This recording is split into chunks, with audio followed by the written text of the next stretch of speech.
So I want to introduce our first session. This is hopefully going to set the tone for our time here. We'll hear from representatives with diverse backgrounds to discuss how their perspectives are interrelated and can help us create a vibrant, resilient solutions for the future of both people and wildlife who depend on the Platte River. Our speakers include representatives from the Pawnee, Omaha, and Ponca tribes, a farmer who lives and works in the Platte Valley and grew up there as well, I know, and unfortunately, our state climatologist got sick this morning, so she's not going to be joining us. But we also have a rancher from the Sandhills joining us on this panel. So I invite them all forward, and we'll do more extensive introductions. I'm going to turn it over to Melissa Mosier. She's the Platte River Program Manager for the Audubon Great Plains and has been a huge part of helping plan this conference. So let's welcome Melissa and all of our panelists. Okay, thank you for your patience as we're getting settled in up here. Thank you, Crystal, for the introduction. Before we begin, I'm going to introduce Renee Souci. Renee is a water protector of the Omaha tribe, a native educator, a social activist, cultural liaison, and spiritual practitioner. She'll lead us in a prayer before we begin. Renee?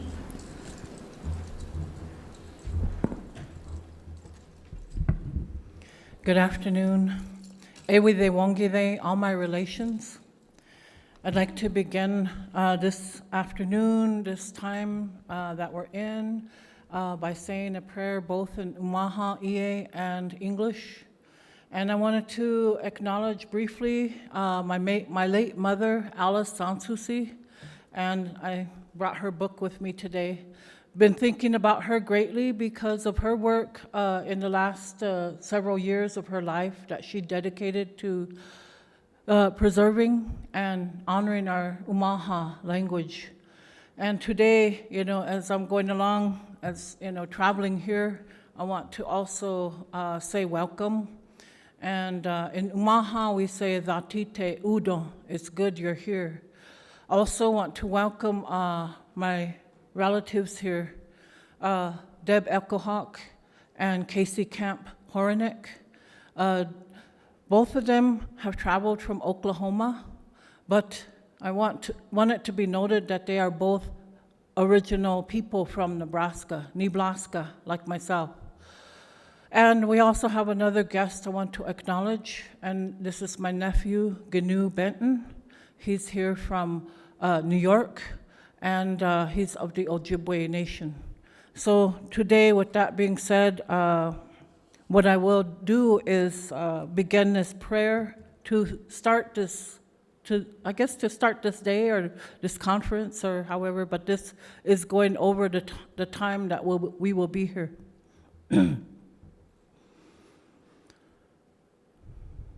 Wakonda, Wiblaha, Wakonda, Ombade, Udo, Creator, thank you.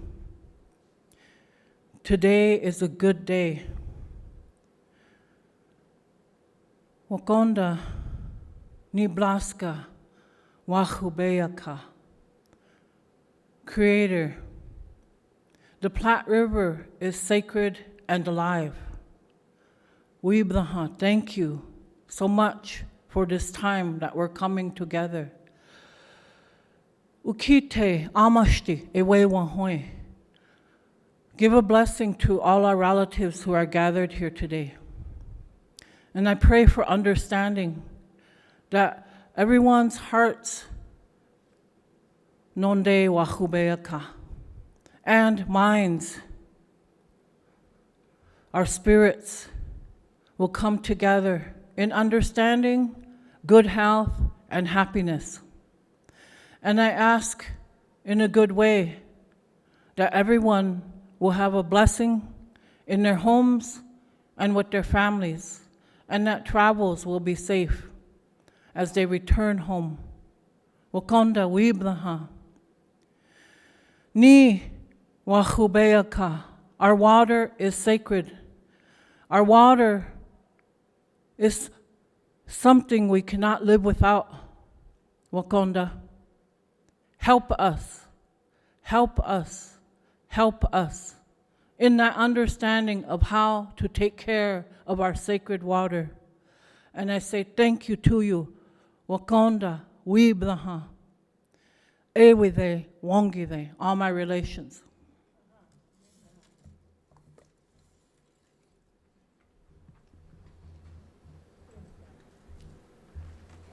Thank you, Renee. All right, we're going to take some time to hear from each of our panelists. Then we will have a few questions prepared for each of them, followed by time for questions from the audience. For both our virtual and in-person attendees, if you have questions for our speakers, just another reminder to use the Q&A feature on the conference app. We're going to start with Deb Echohawk. Deb is the keeper of the seeds and the executive director of the Pawnee Seed Preservation Society. Her background includes teaching and coordinating the Indian education programs for Denver Public Schools, managing the education and training department, and later the food programs for the Pawnee Nation of Oklahoma, growing ancestral crops and forming Nebraska homeland ties to assure that the non-hybrid corn will never be on the verge of extinction, but flourish to provide nutritional food for the future.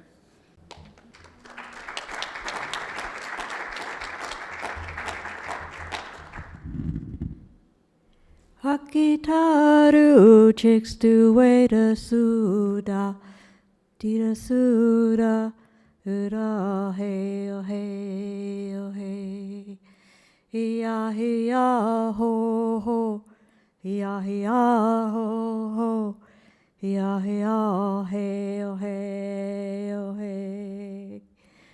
Now my name is Joshua Coots. That's my Indian name, and what I'm known for is, with that name, is to bring a gift inside the Earth Lodge to be given away. And yay, we just finished building our Earth Lodge. It's been 100 years, but we got one built just last week. So it was wonderful. But I wanted to talk a little bit on a kind of a cultural side. That song I just sang was tribal members are around us, and it's a good time to think about our ancestors. And so the Platte River, the first time I went to the Platte River, I was in college, and back then I had long hair. My braids went down to my ankles. So I went into the Platte River to wash it. We'd been camping out, and it was really kind of cool to see all that hair just go downstream. And as I was washing the hair, I was looking at the shore and thinking about our Pawnee ancestors and how they would go into bathe. They were known to bathe every single day, even if it was in the winter. Of course, that was real short time then. But that the women had their gardens next to the rivers, and the gardens were precious. I mean, with the Pawnees, we now have 24 varieties of our corn. It's non-hybrid corn. It's in several of the varieties are neither flint nor flour. It's just amazing and sacred. The channels, when you think about the channels, you have to think about the river itself. 4,000 years old.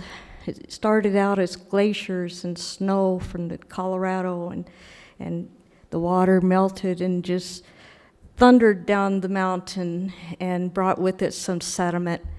And it 4,000 years it took to bring all that sediment to just right outside the door here. You see channels everywhere, right? Well, that's part of the Rocky Mountains right here. And so in between the channels, there would be islands, and there would be lush grasses growing, and our Pawnees would bring their horses out and let them graze on the islands, let them fatten up so that they would be ready for when we did the hunts. And the women always used the banks to get that clay and make their pottery. One of our artists said that was the paper plates of the plains, because they made it everywhere they went. And of course, everybody here was probably found a pottery shard somewhere or seen one. Children would play nearby, and the river was a daily adventure.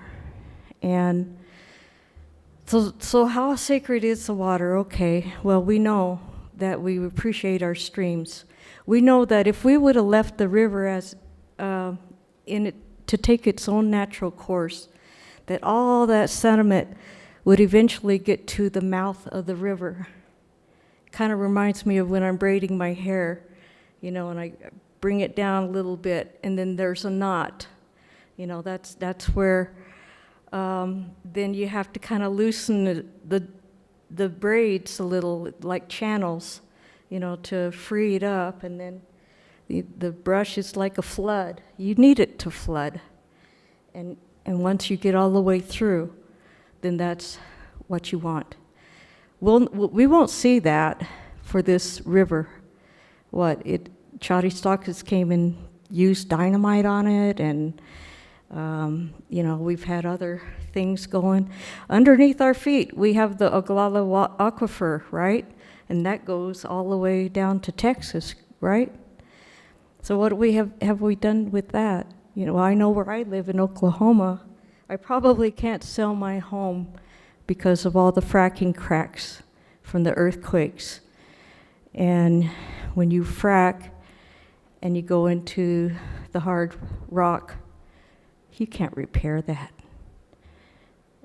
So what have we done? Oh my God. We don't know.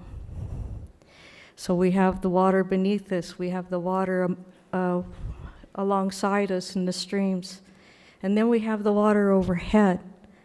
Next month I'm going down to Paraguay to visit an indigenous group that is concerned because they have deforestation taking place there. And these are folks that have their ancestors and themselves, are used to gathering and hunting. And but okay, so what does that have to do with us? Well, when you take away the forest, you're taking away the ability for the clouds, the rain clouds, to form. And we're just a small global community after all, right? And so all this matters. So I wanted to say that in the back of the room, Dorna Batiste is there. And what we did on the way up here, we still have our sacredness. And we believe in that strongly. And I think the last time Renee and I did a presentation, it was awkward because I was dizzy for like 3 days. And so I'd be hugging the walls, and they'd be getting me a chair to hold on to, and so, try to keep me to stagger straight. And on the way home, we went by this sacred site. So our ancestors, our healers, our medicine people, the doctors, they would travel from here. It would take them 4 or 5 days to get there to this sacred water site. It was a spring, and when the Chottistockers came, they tried to measure that stream, and they could never find the bottom. And for all we know, it went through the aquifer probably. But it was salty, a little bit salty, but it had real strong medicine. And that's what we use for our medicine, our healing.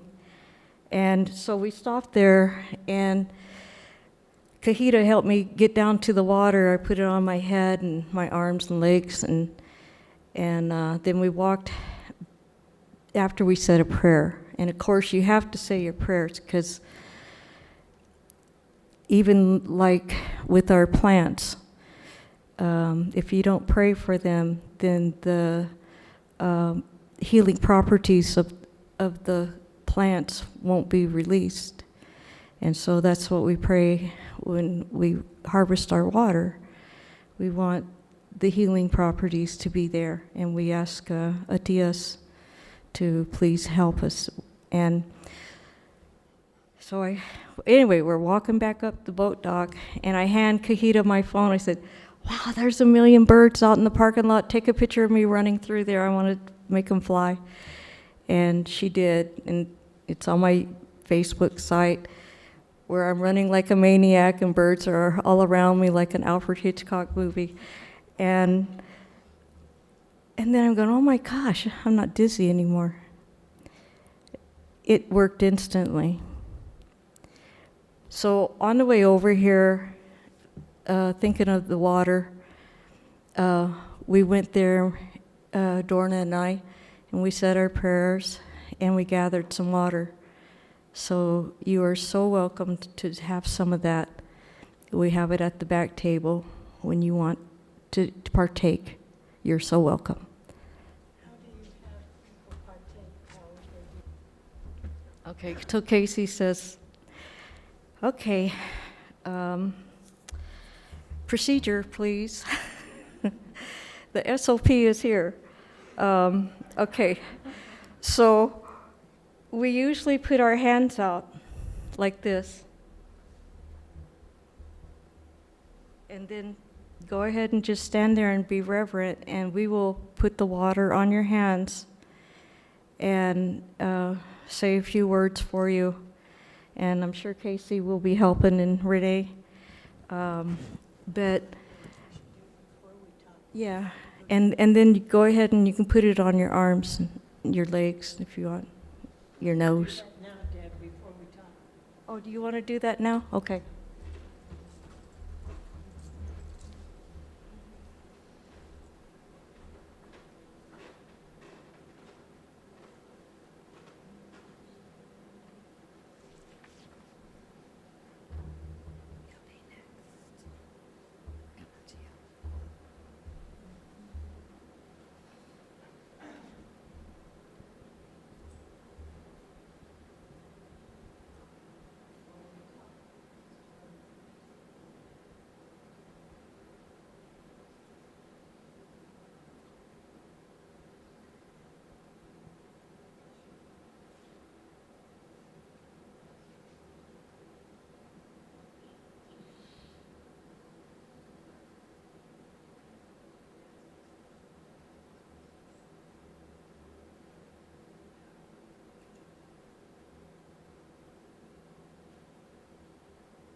Okay, thank you, Deb. We're going to go ahead and have Roric Paulman speak.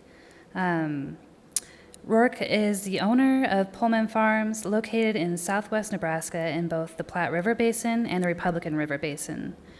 Roric is the third generation of Paulmans to farm, currently managing 6,500 acres of irrigated and rain-fed farmland. Roric?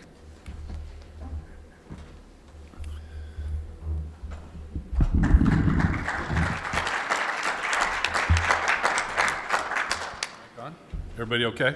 I apologize. I am not a podium person. This was, I had something I was going to lead off with, but after our introductions here and the lead off with our guests here on our panel, it changed a little bit about me and about what my perception is and what my life has been on the South Platte River. I am third generation, but my great-grandparents actually came from Germany and Russia, and they came into Colorado, and then my grandfather and his family came to the South Platte River area in 1932. And my father was born, I think, in 36, and so kind of that whole process of coming to the South Platte River. So small hospital in Selden, Nebraska, and we actually lived on the river bank. We were in a converted rail car that was added onto that I spent the first 3 years of my life in, as my parents were very poor.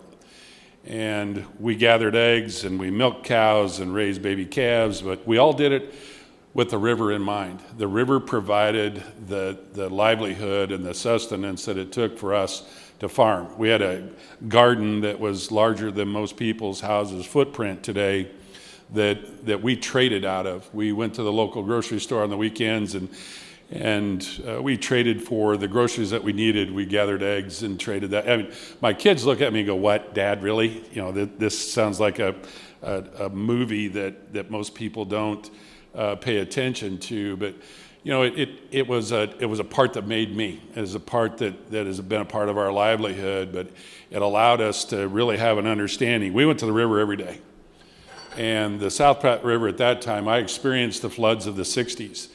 And at the time, the Hershey Public School, I actually went to school in Hershey, but at the time, they built a levee around town because the bridges that were there over the Platte River, because that was the early days of the construction of I-80, so the river basin was a big deal. It was channeled in multiple ways, but that whole area was only a few feet off of what is today the channel that exists today.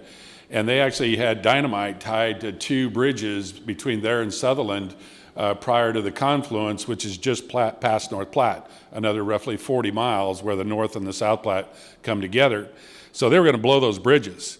And we lived actually between the Union Pacific Railroad rails and Highway 30, which is Lincoln Highway today.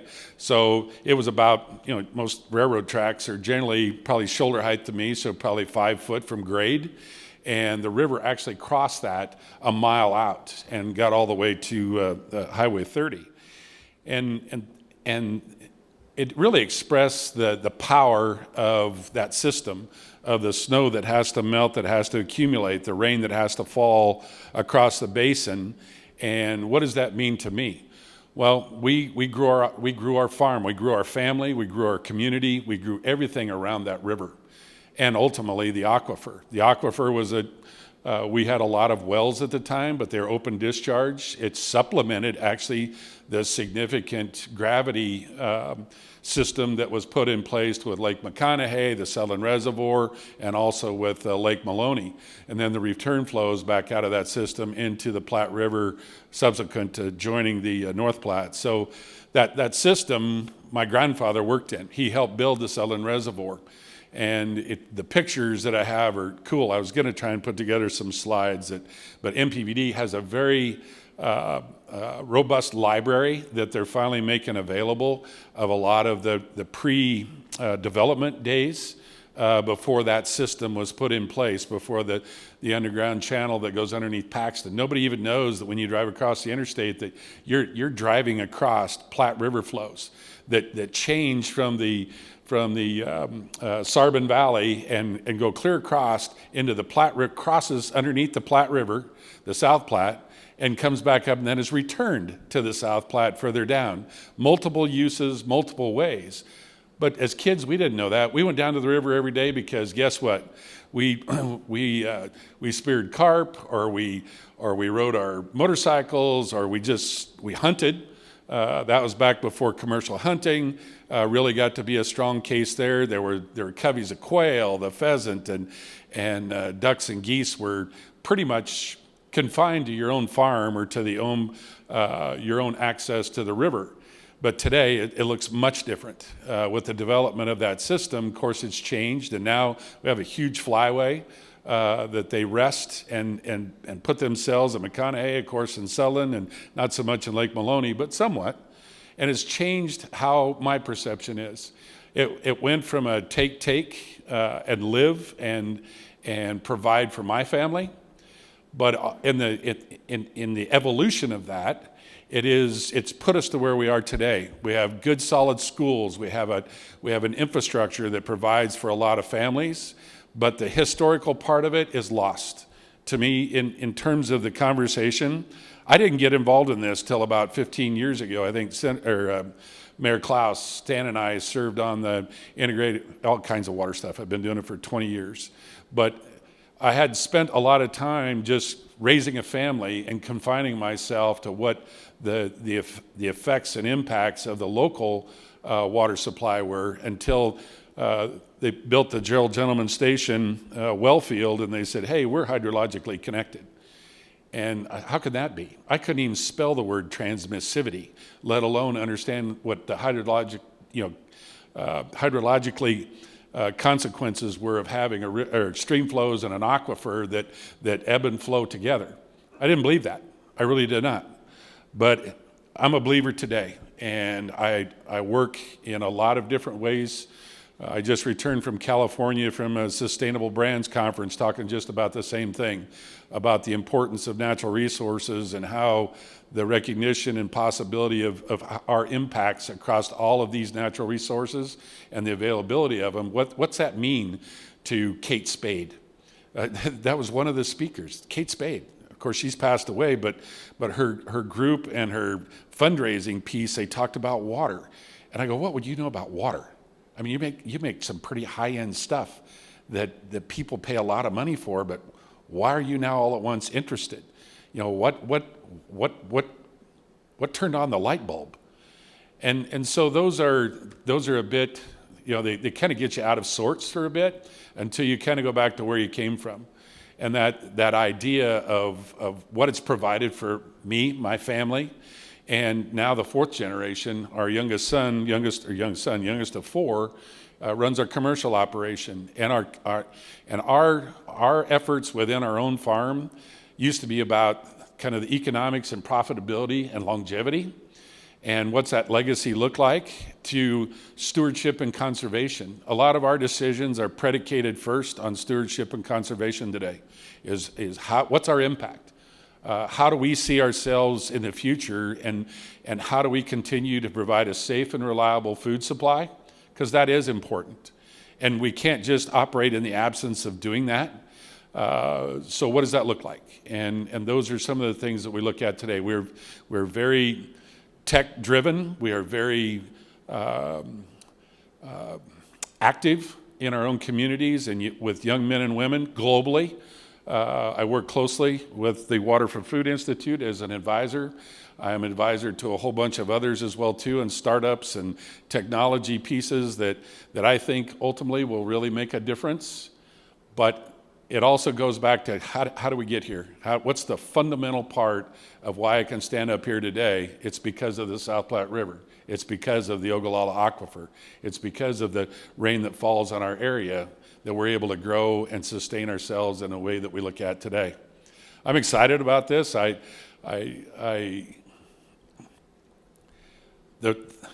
actual roots of tying it back to not only the indigenous population and the port that the people that actually set in play, that set in motion the movement and the respect for what water means to us as individuals and as a legacy, I can't say enough about it. The perspective that I have to come from for myself and what I try to convey to not only my son and daughter and other two sons, but now I have 11 grandkids. And my 7-year-old grandson left at best on Thursday. He calls me up on Thursday morning and says, Grandpa, I don't have school on Friday. All right? What do you need? What do you need, Brant? He goes, can I come to the farm? I said, you bet. He says, you know, Grandpa, he says, I'm on my farming simulator. I'm up to about a little over 20,000 acres, and I'm growing it all dry land, all rain-fed. I said, all right, that's good. He says, oh, and by the way, I have 11 combines. You only have one. Okay, all right. Okay, Brant. All right. I said, so how'd you get those 11 combines? He said, I sold my canola crop. Canola? You can't grow canola in Nebraska. He says, I don't need Nebraska. He says, I got my own place. I said, so when you sell your canola crop, why do you need to do that?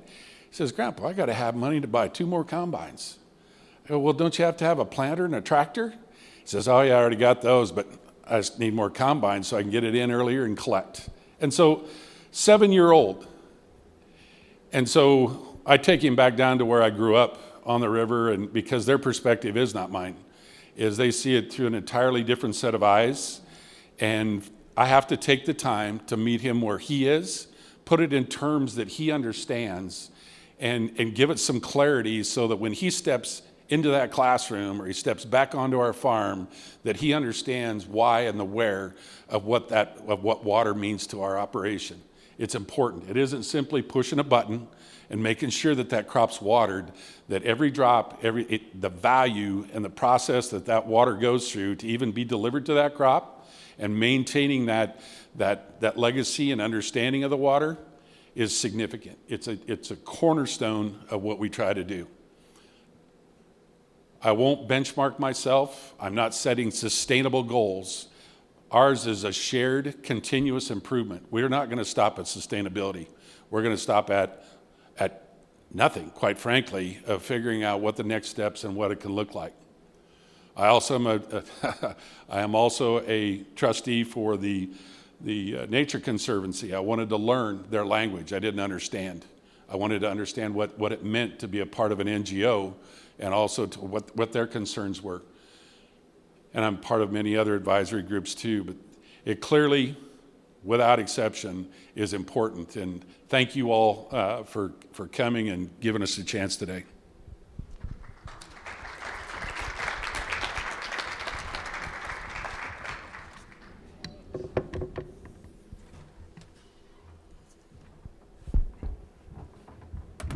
Okay, thank you, Roric.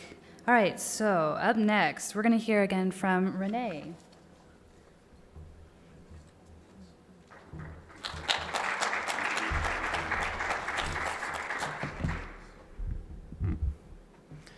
So relatives, earlier I didn't introduce myself after Melissa had read my little bio there. So I will do that right now in Omaha, Ie. Ebeblite wiblatamike. Omaha ejaje wiwitate shonge hube wa'u. Wache ejaje wiwitate Renee Souci. Inoha wiwita ke Alice Souci. Moshi hondi. Ivinge. Idadi wiwita ke Frank Souci. Shonge hizi. Ivinge. Omaha wa'ubli. So, in that self-introduction, what I said was, let me introduce myself. My Omaha name is Sacred Horsewoman. My English name, or white man name as it's translated, is Renee Souci. My mother was Alice Souci, Monshi Hondi, the eagle that circles high in the sky. And Ilinge means she is deceased. My father was Frank Souci, Shonge Hizi, yellow horse. And again, Ilinge, meaning he's deceased. And then I said, Omaha wa'ubli, I am an Omaha woman. And I just wanted to share that when we do these self-introductions, the importance behind that is to let everyone know exactly who we are. Because when we do so, what we're determining is relationship. And if there were Omaha people in here, but also we have a Ponca relative here, and our languages are, I would say, 99% the same. So she would understand what I'd said. But what it does is then Omaha Nyashinga or Ponca Nyashinga can determine how they're related to me just by what I said. And they would know, they would say, oh, okay, she comes from that family. That, okay, how are we related to them? So on and so forth. And this is how our people think. Native people, when we come together, we are always trying to determine how we're related. Now, when you have this concept, relationship, this determines how you interact with everyone, but also all the animals, all the plant people, all the elements. So the elements are what? Air, water, What else? Wind and fire, as well as Mother Earth.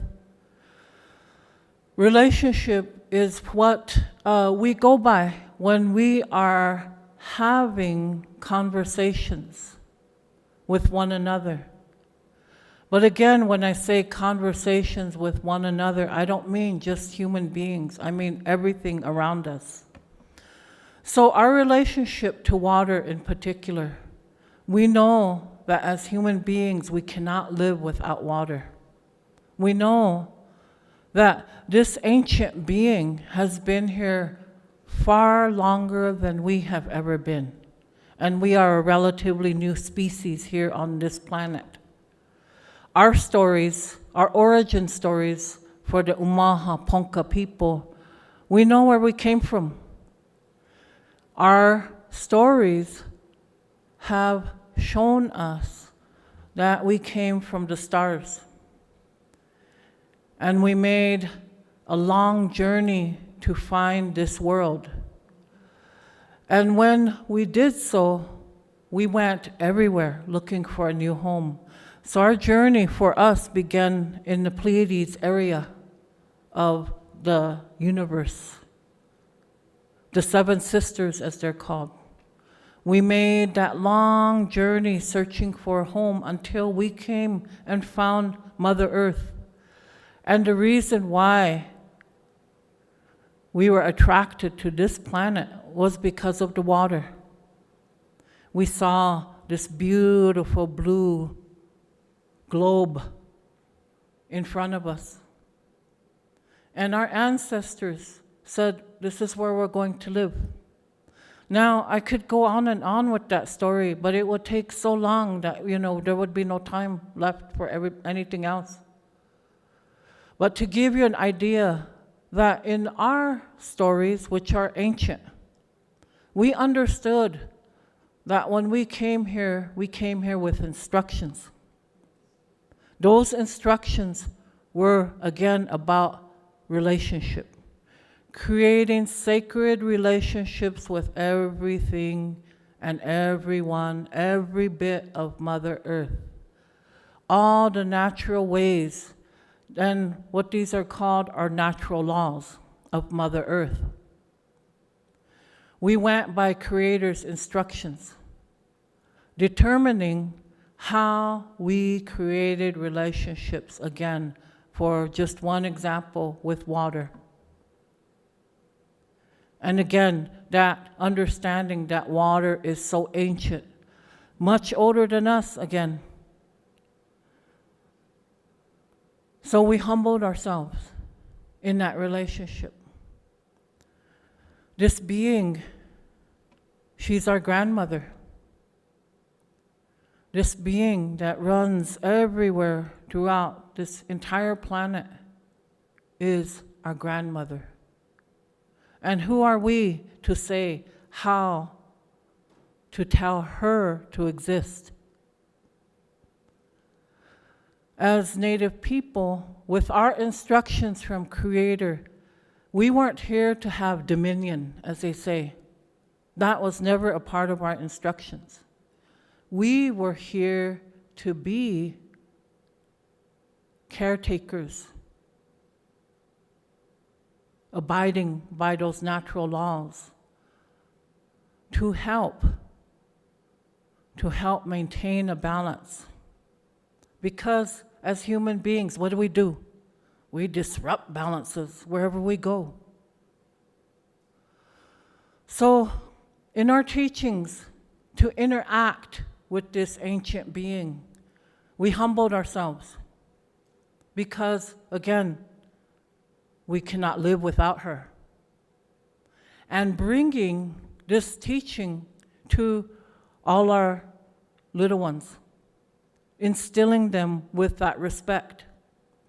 Because what it also means is that we then carry a responsibility to taking care of this water and helping her. Therefore, when we teach about water, we are talking about a living being.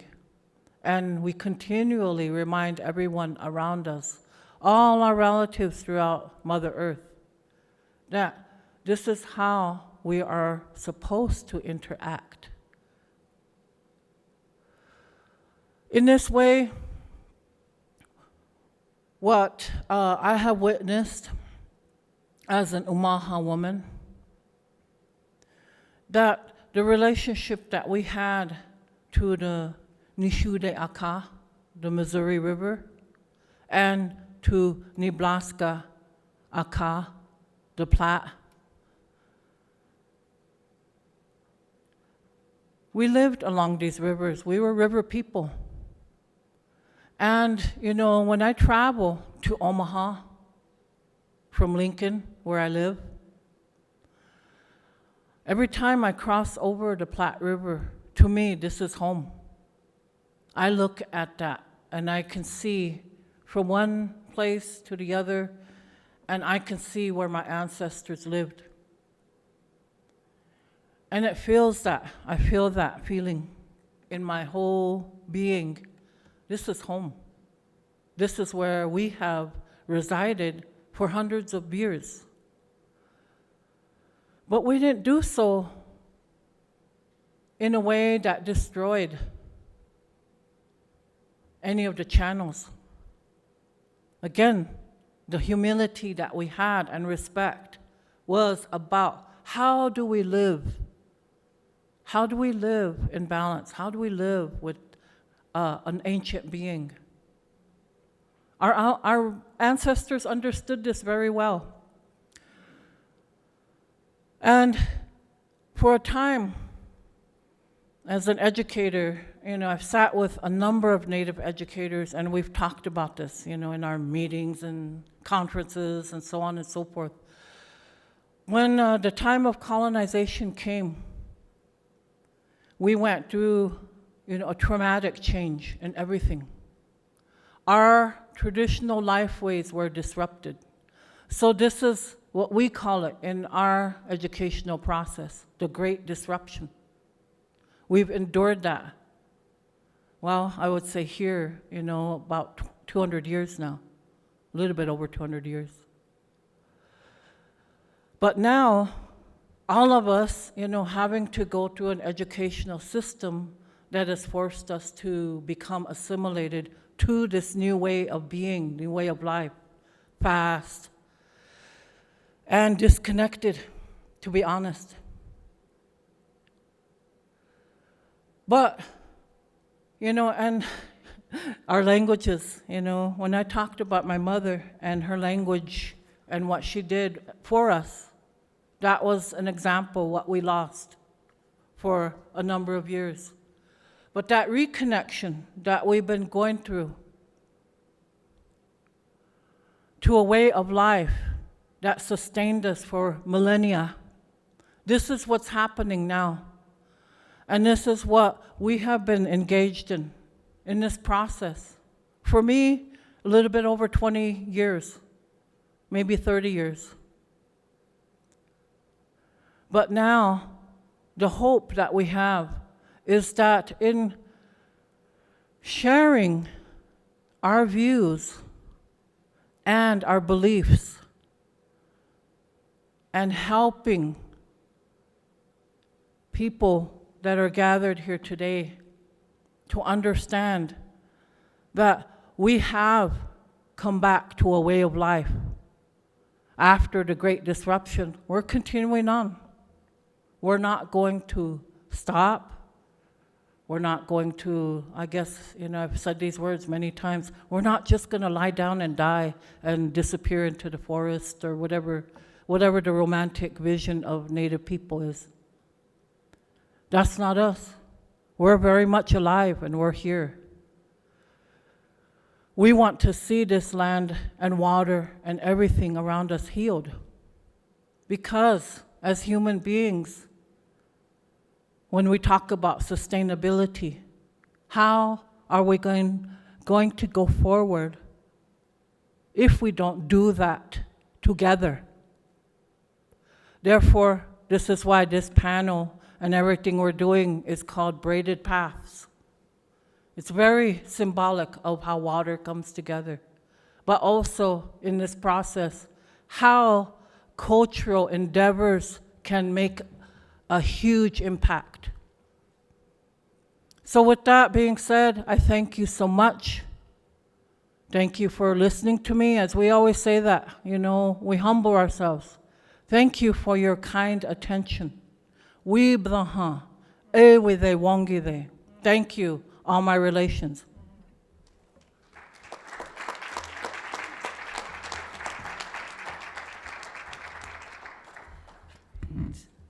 Thank you, Renee. Okay, next we're going to hear from Casey Camp-Horinek. Casey is an elder, environmental ambassador, and drumkeeper of the Ponca tribe of Oklahoma. Casey?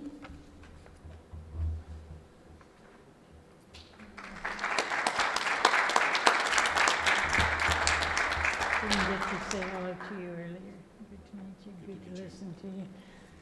Latia, Ishishi with the Ponca of the Munchte Ponca, Oklahoma. Wahe Tamajik te atinike, Ganke Giza te ati. Tigan, te samadi, and Gaha, Majugashan. Omaha, Gahatanga, Noji ai. So my grandfather, my colonized name is Casey Camp-Horinek. My true name is Souci. I was forcibly removed during the time of my grandfather and grandmother. And that would have been in 1877 from this territory, up around Nebalada and Nishude, or the Niobrara and Missouri rivers where the Ponca were put by the Creator, by Wakanda. My grandfather, I was telling her, was white buffalo walking. My grandmother, Mujugasha, earth without end. And my Omaha great-grandmother was Noji Ae, rain is coming. Our connections are deep to this territory. How many know that this is a Ponca, Omaha name that you call your state? How many of you know that? I want to see. Good. Teach everyone. Ni Badaska. Ni Badaska. Can you say that? God, you can. Keenness, huh?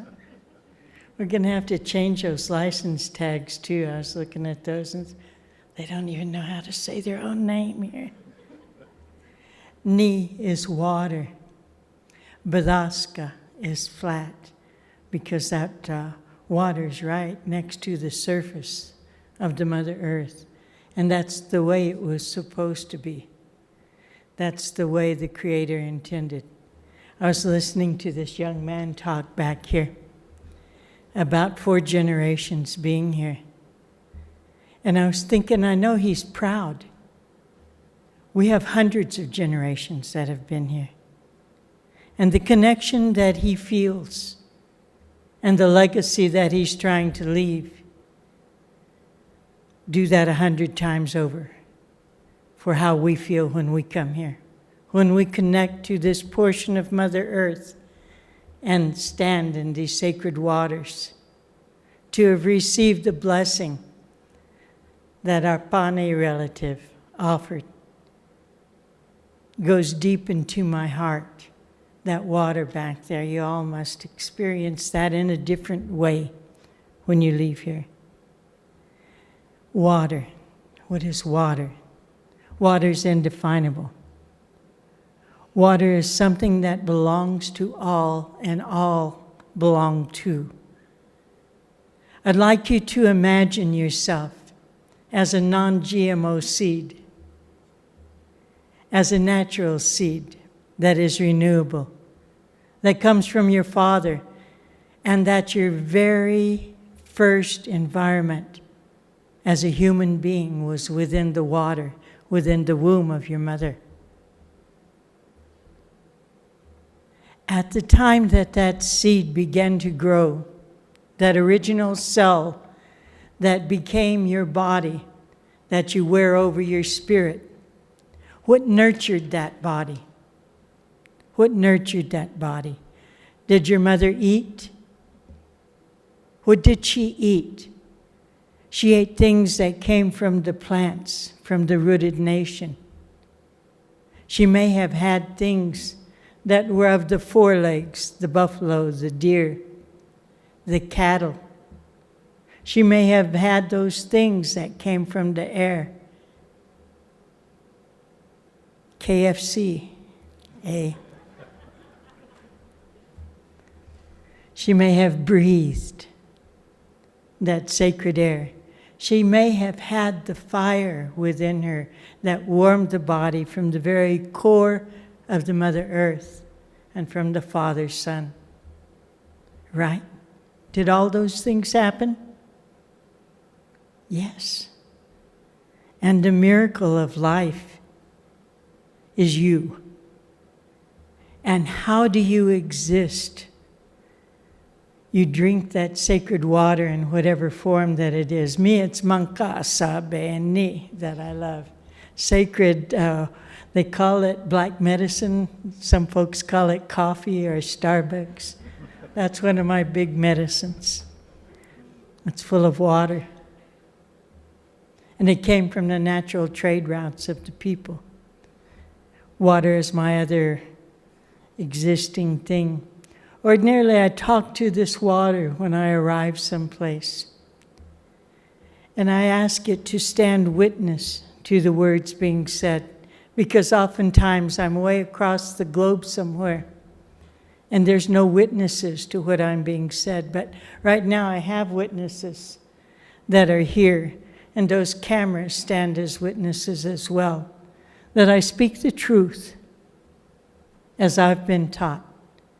And I share it because we're living in a time of purification where Earth Mother, Father Sky, sacred water, the moon herself governing the tides, are all beginning to cleanse themselves because of human behavior.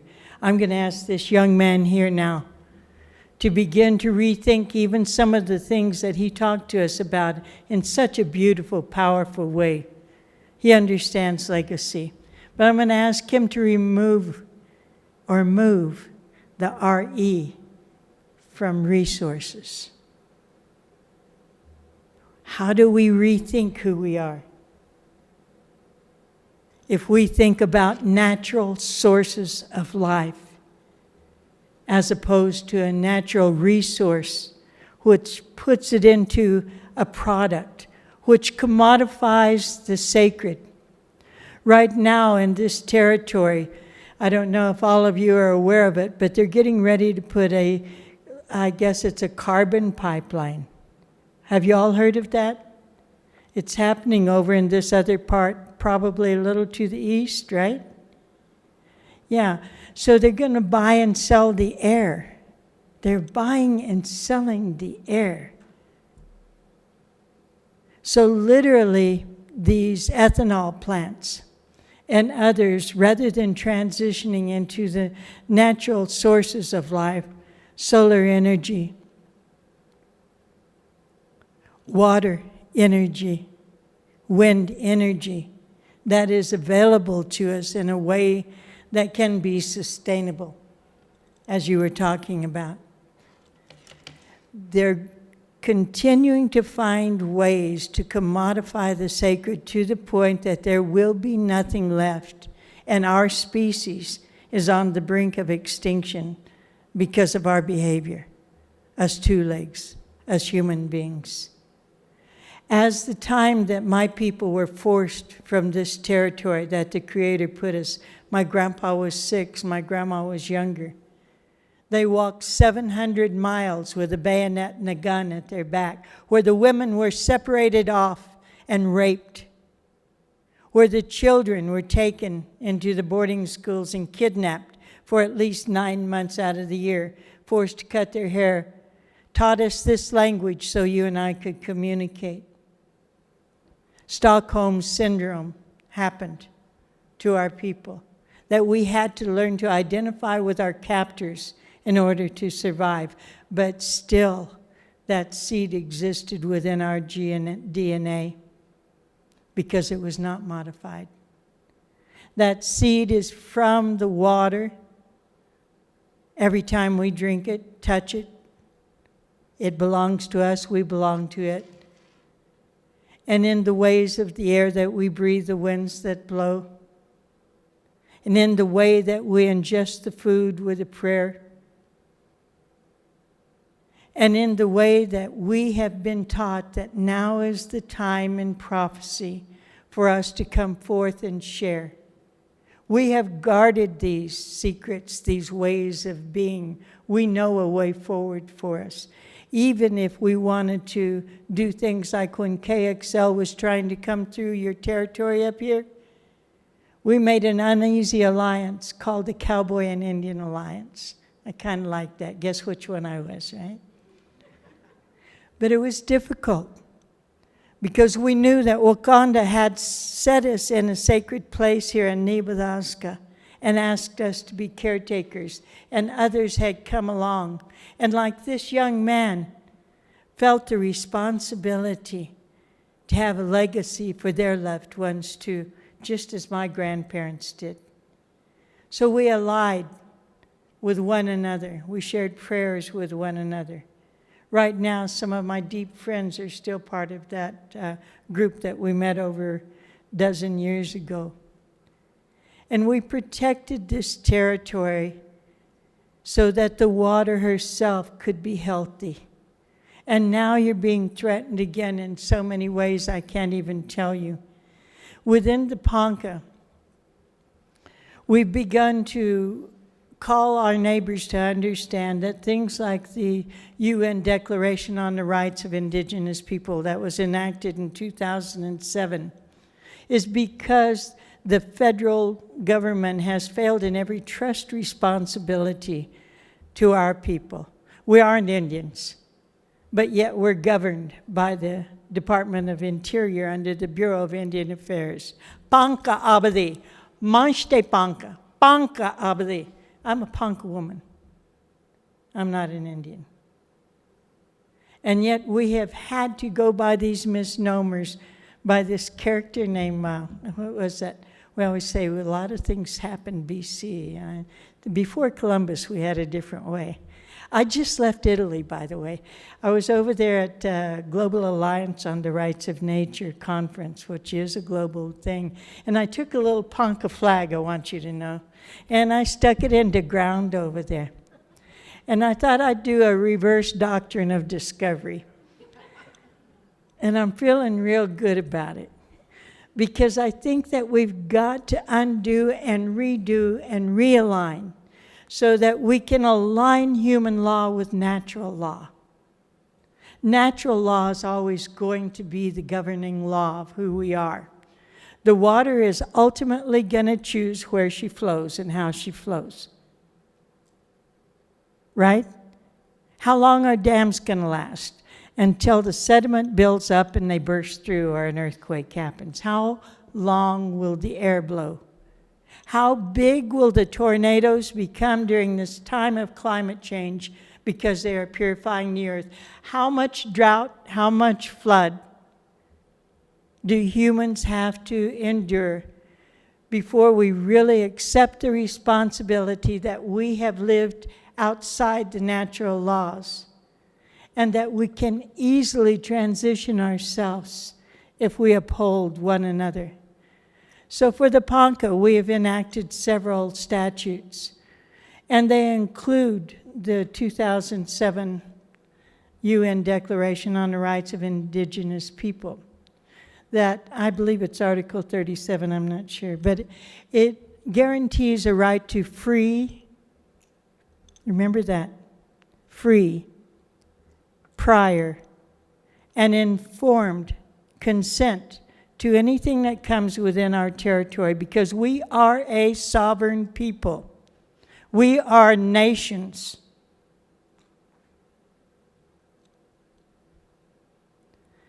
And when we have the ability to call on the United Nations and go into a larger global law frame to say, if these polluters are allowed to kill the earth where we are, then we're going to enact these laws, these free, prior, and informed consent.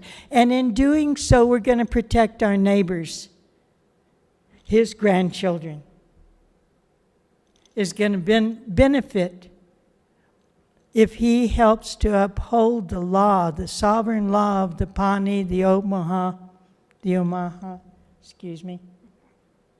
and the Pawnee, got to try to say it right, and the Ponca.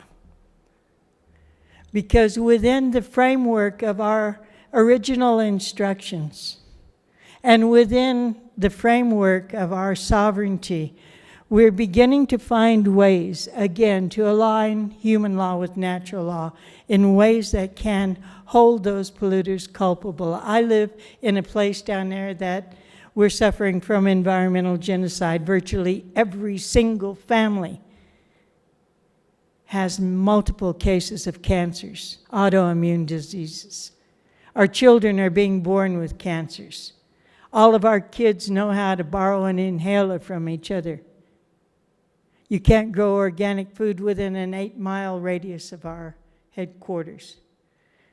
And so we recognize that we need to find a way to be able to rebalance these things. And part of what we're doing is in 2017, we put a moratorium on fracking and injection wells within our territory.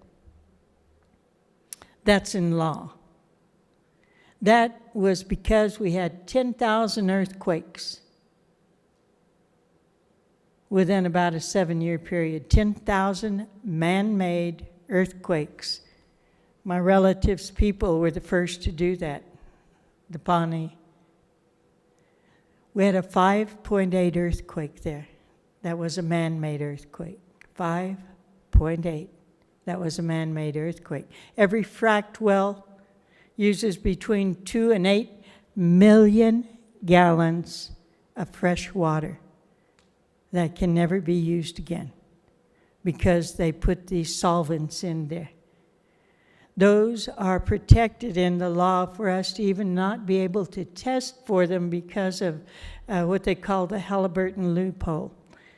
I'm trying to move on. It's very difficult for me because this is such a large, large issue that we're all dealing with, that we all have to pay attention to the details of what's going on. We also enacted a Rights of Nature statute. It's the largest growing movement in the environmental world. Rights of Nature. The Global Alliance on the Rights of Nature has an Indigenous Council.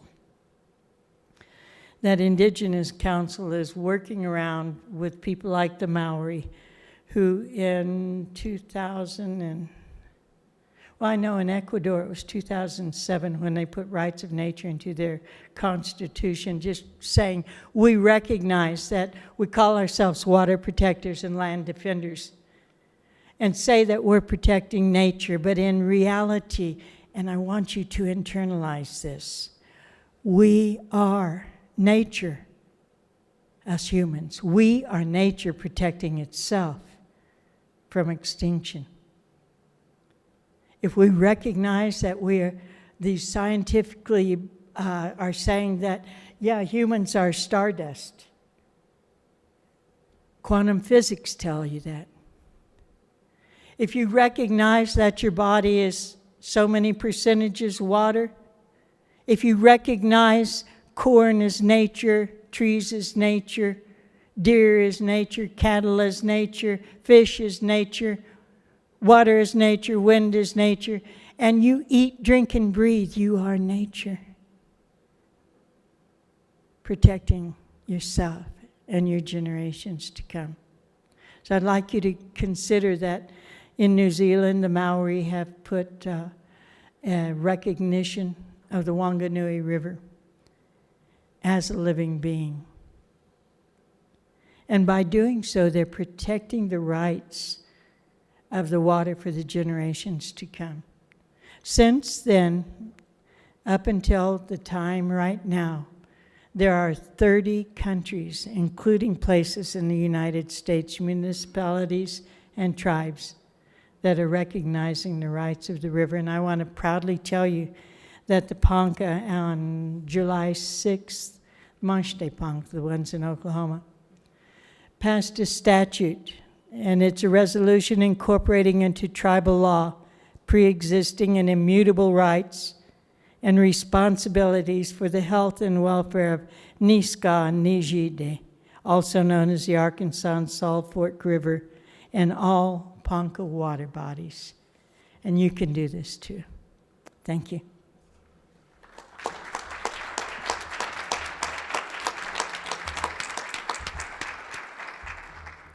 Thank you, Casey.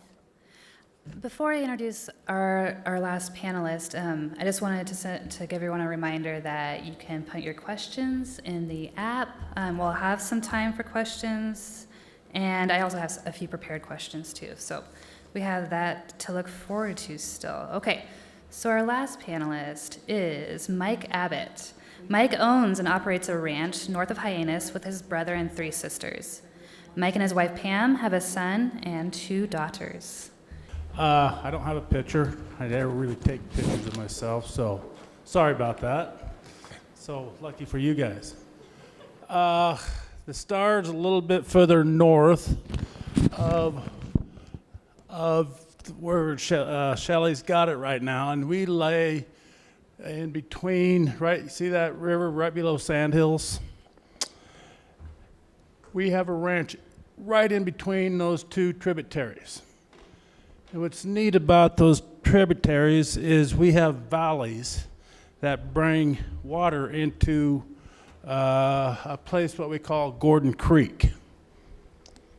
And the only crop we raise is we harvest native hay. We don't really graze anything.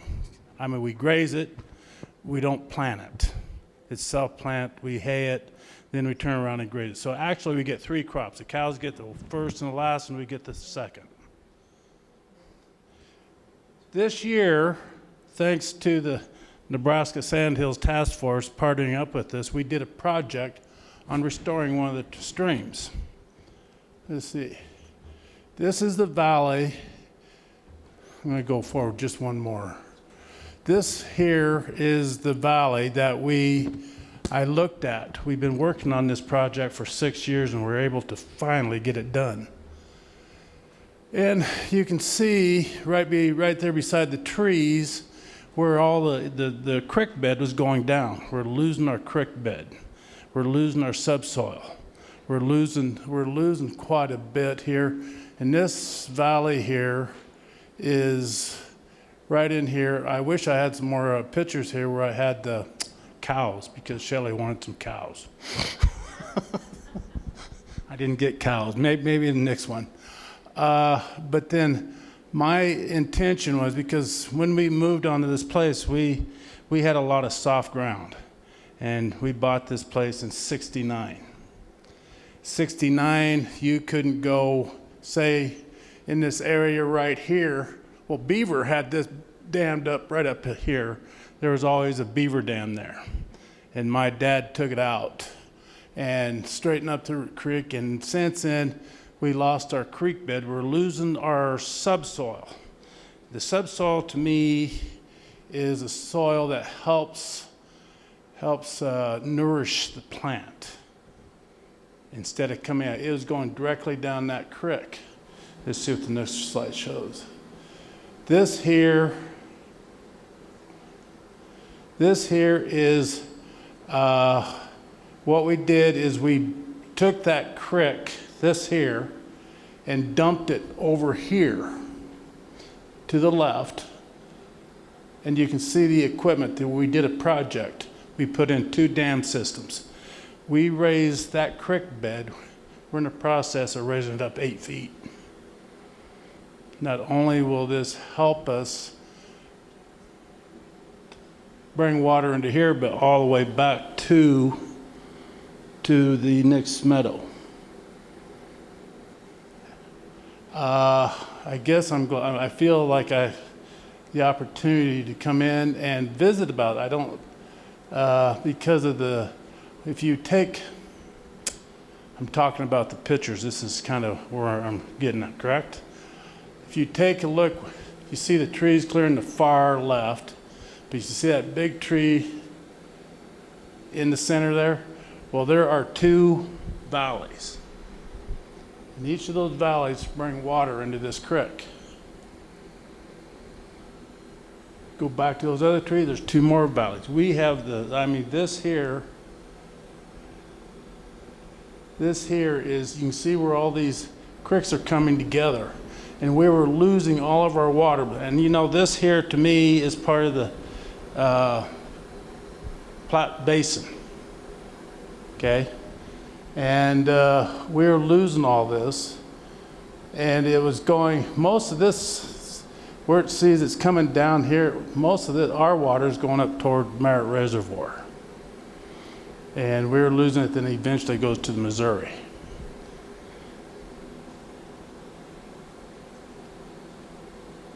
Fifth generation, not nearly as old as the lady that talked to us before. 100 generation, that's quite a bit of time. Really is. I am, I guess I've been honored with the fact that we bought this place in '69. My ancestors moved in the late 1800s. We lived around the Hyannis area. We've contributed to, we have done a lot of trying to bring resources back because of the fact that water is a very important resource to everybody. It is something that we really take for granted. And once a year like this year, man, it really hits hard. And they say it comes down in 2s, right? 2012, we had a drought.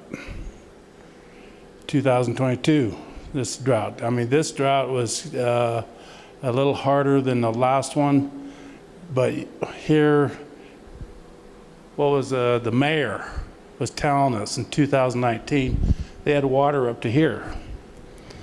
We had water coming through our place in places I didn't even know. I talked to people that worked for my dad for 30-some years, and they said they had water come to this ranch. I said, wow, I don't believe you. Well, in 2019, they proved me wrong. We could not find any place to hay because it was all underwater. So much water. And this here project started 3 years prior to that. I brought the project 3 years before 19. We didn't start building on this until a month ago. Okay? If we would have done 19, it would have been a disaster. This took a month to do. We just finished it. It's done. So I think next year, that we're going to put it on a time lapse. And we're going to put it on, and so next year, it's going to go year by year. Hopefully we'll see improvements through the place, because if you see this structure over here, this yellow thing over here, there's a dam there. And over here, there's another dam. The day we got done with this, there were muskrat and beaver pulling material across the dam to start building. Another good thing about this is the amount of birds, the trumpeter swans, geese, ducks. You can see where let us get back here a little bit. Not that way.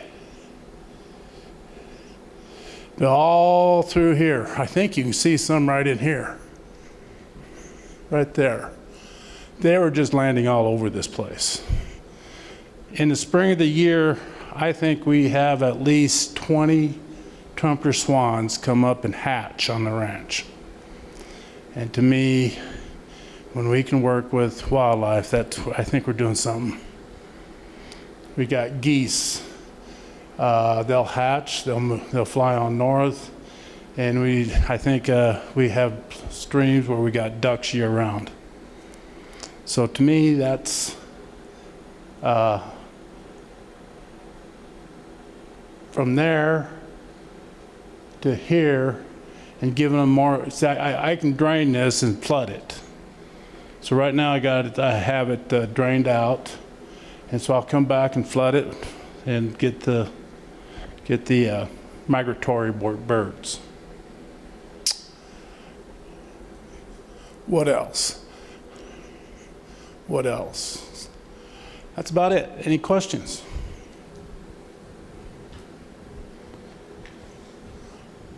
Oh, come on, there's got to be a question.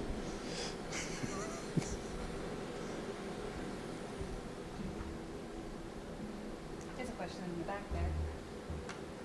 Mike has a question back. Where? Yes.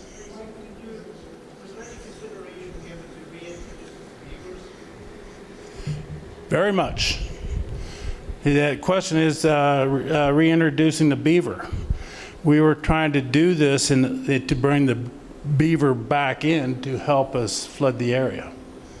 Because what my dad did is we had a problem with beavers. And we didn't know what we didn't know, okay? He straightened this creek up in order to get rid of the beaver. And to the right there, we always use dynamite to get rid of the beaver dams. Well, since then, we have beaver on the ranch. And they cover, they're on the west of us, but they cover another part of the creek where they help us flood the area.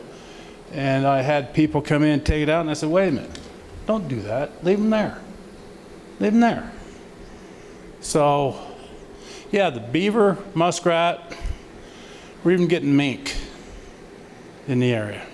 So, next question. Or anybody.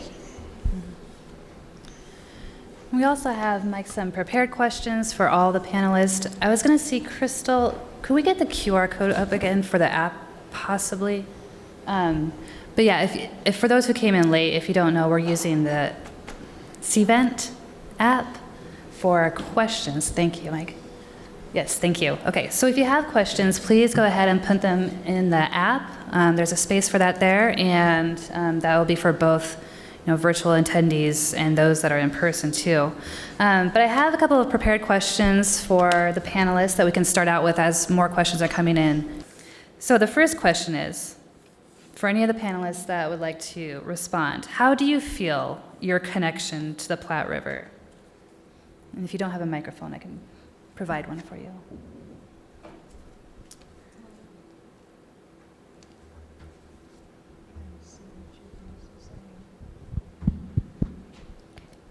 Noah, the Pawnees call it Kitskadoose. That might have been better than Nebraska. I'm trying to spell it right.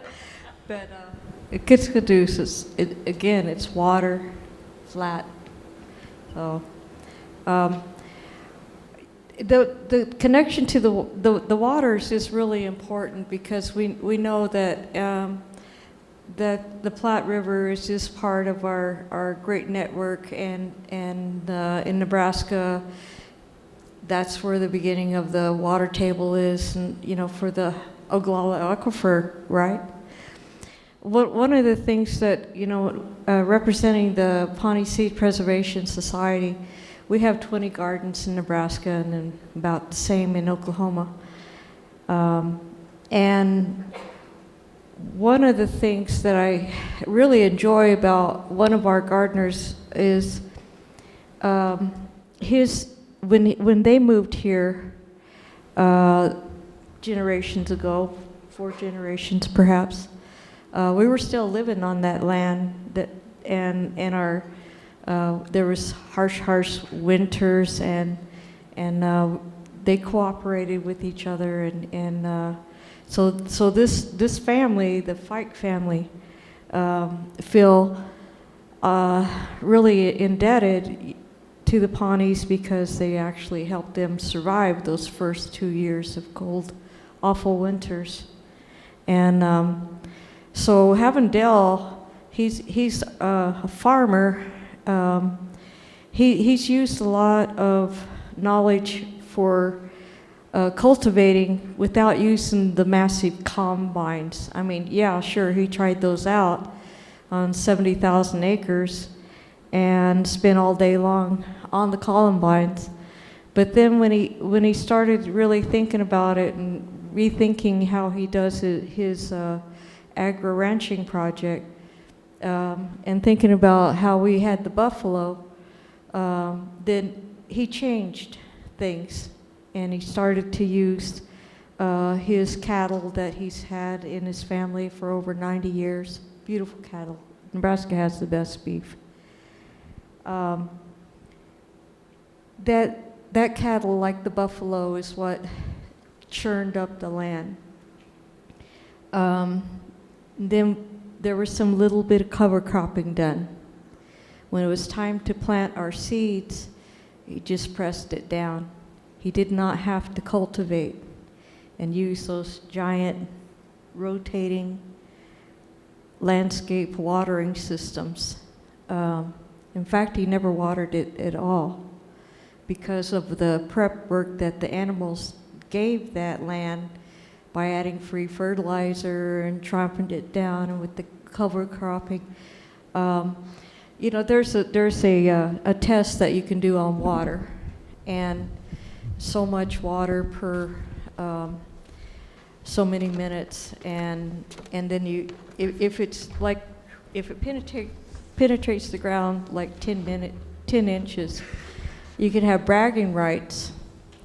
Well, Dell Fike, his measurements are down to 18 inches, you know. So that's why, you know, when it rains and it collects and it stays there, that's why he doesn't have to have those rotating machines depleting the aquifer. You know, he does not do that. And our corn is beautiful. And it's an ancient corn, and it's grown in an ancient way, like as if we had our buffalo back. But I'm seeing that through Dell's network. You know, he loves his farmer friends and his good neighbors, and it's just a shame, you know, that some of his neighbors are growing by cultivating. I mean, you guys were outside yesterday, you saw all the dust storms. You know, that's not necessary. You don't need to churn up the earth every year if you can cover crop and conserve water. And that's exactly what Dell has done. You know, so think about other methods to conserve our water. And that's what I see. You know, Dell interplays with the Platte. I think one of the demonstrations for me about the relationship with the Platte River was when we had our talk on Zoom. And I'm sorry we didn't get a chance to visit then. We might have had an even better discussion this time. But the three of us, the order in which we spoke was according to our relationship with the water here from the generations past. This young woman here, she still lives here, the Omaha, and her relationship is close, and she drinks of this aquifer every day. And so I had deferred to Deb as a Pawnee who is closest to the Platte River at one time to please open us with a prayer. And she asked that it be this young woman, because the water still speaks to her. And for the Ponca, we don't live anymore up in northern Nebraska or Nebraska, but we live downstream. And our relationship was defined by where we were in association to the rivers. Each one of these gentlemen have also done the same thing. They have defined who they are, who their family is, how they live, by the relationship to the water closest to them. And that's because the water does speak. I was telling my relatives here, I work with an organization of women called Movement Rights. And we offer intertribal rights of nature forums to come in and talk to other tribes about the things that we spoke about, rights of nature. Nature has its own rights and will exert those rights. Humans trying to align ourselves within those natural laws will have to pay attention to how that river flows and what's going to happen. When we look at the Colorado River and we see that it's drying up down there in the southern end, that is affected because of the snowpack. That's affected by the tribes. And the only people who have not exerted rights in the last year to their portion of the legally white man law of owning a portion of that have been the indigenous people of the southern Colorado Basin. And they did that and freely gave the water because they knew that the farmer ranchers downstream needed that to grow the crops that feed us all. We all recognize that we're in this together. So the relationship to the Platte River is a deep connection. We did a gathering recently called Listening to the Water Speak. And that's what we're doing today. The water is speaking all the way from Oklahoma, driving up here. It was a dust storm. Wildfires all over Oklahoma. Because all the weather patterns are shifting right now. And we have to listen to the water's needs. The other man that spoke a moment ago was talking about how he was enhancing a situation with the beaver and with the ones that fly, trying to help them to create their old pathways.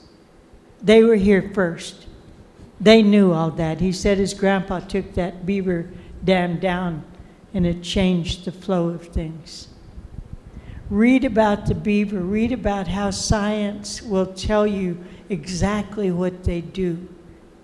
That is also indigenous knowledge. Indigenous wisdom keepers have been able to really understand that this was coming for a long, long time. When we began to see different species coming into our territories, when we saw the flight patterns change, when in Oklahoma we began to have ice storms all the time instead of snow because the layers of the atmosphere have changed themselves. When the tornadoes became bigger, when the hurricanes became bigger, there has to be a way that we adjust. And we have to listen to how the water talks when it doesn't make a snowpack, when it floods, when it is in drought, when it is in one portion of the country when it used to be over here. These are all portions of listening to what nature is saying and within the nature. And so our relationship to that river is one that I was with a Maori woman last week, and she said that her people have always said, I am the river, and the river is me.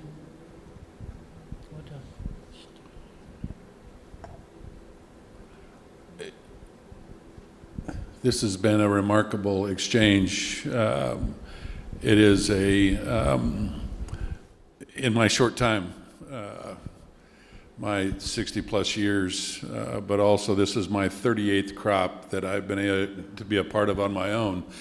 But born and raised on the farm on that river, and when we moved away, when I cross that thing every day today, it jogs memories. You think about the perspective of why you're here, why you stayed here, and the roots of what that allows you to do, and has been a part of our growth and our involvement in our community and raising our children. But it is where we are, because I never thought about listening to the river as much as the South Platte River is dry. And to me, it's the first time that it's been sustained this long. at Paxton. Because I farm in that area, Paxton it's easy for me because there's also the aqueduct that transfers the North Platte River water into basically the South Platte Basin and returned again below North Platte. But that's a different perspective for me to think about that is that connection. But I have it, but it's in a different set of terms. It's in a different set of understanding that how do you, in places like this, a forum like this, convey those or be able to instill that interest. Because I could have simply ignored all of that and continued to do what I do. I no-till farm, I cover crop, I rotate, I plant and harvest non-GMO crops, albeit with commercial machines. But it's an aspect of again, what's the language? How do we meet each other where we are and have that conversation together and see it through each other's eyes? And that to me is a remarkable. It's a remarkable place to be.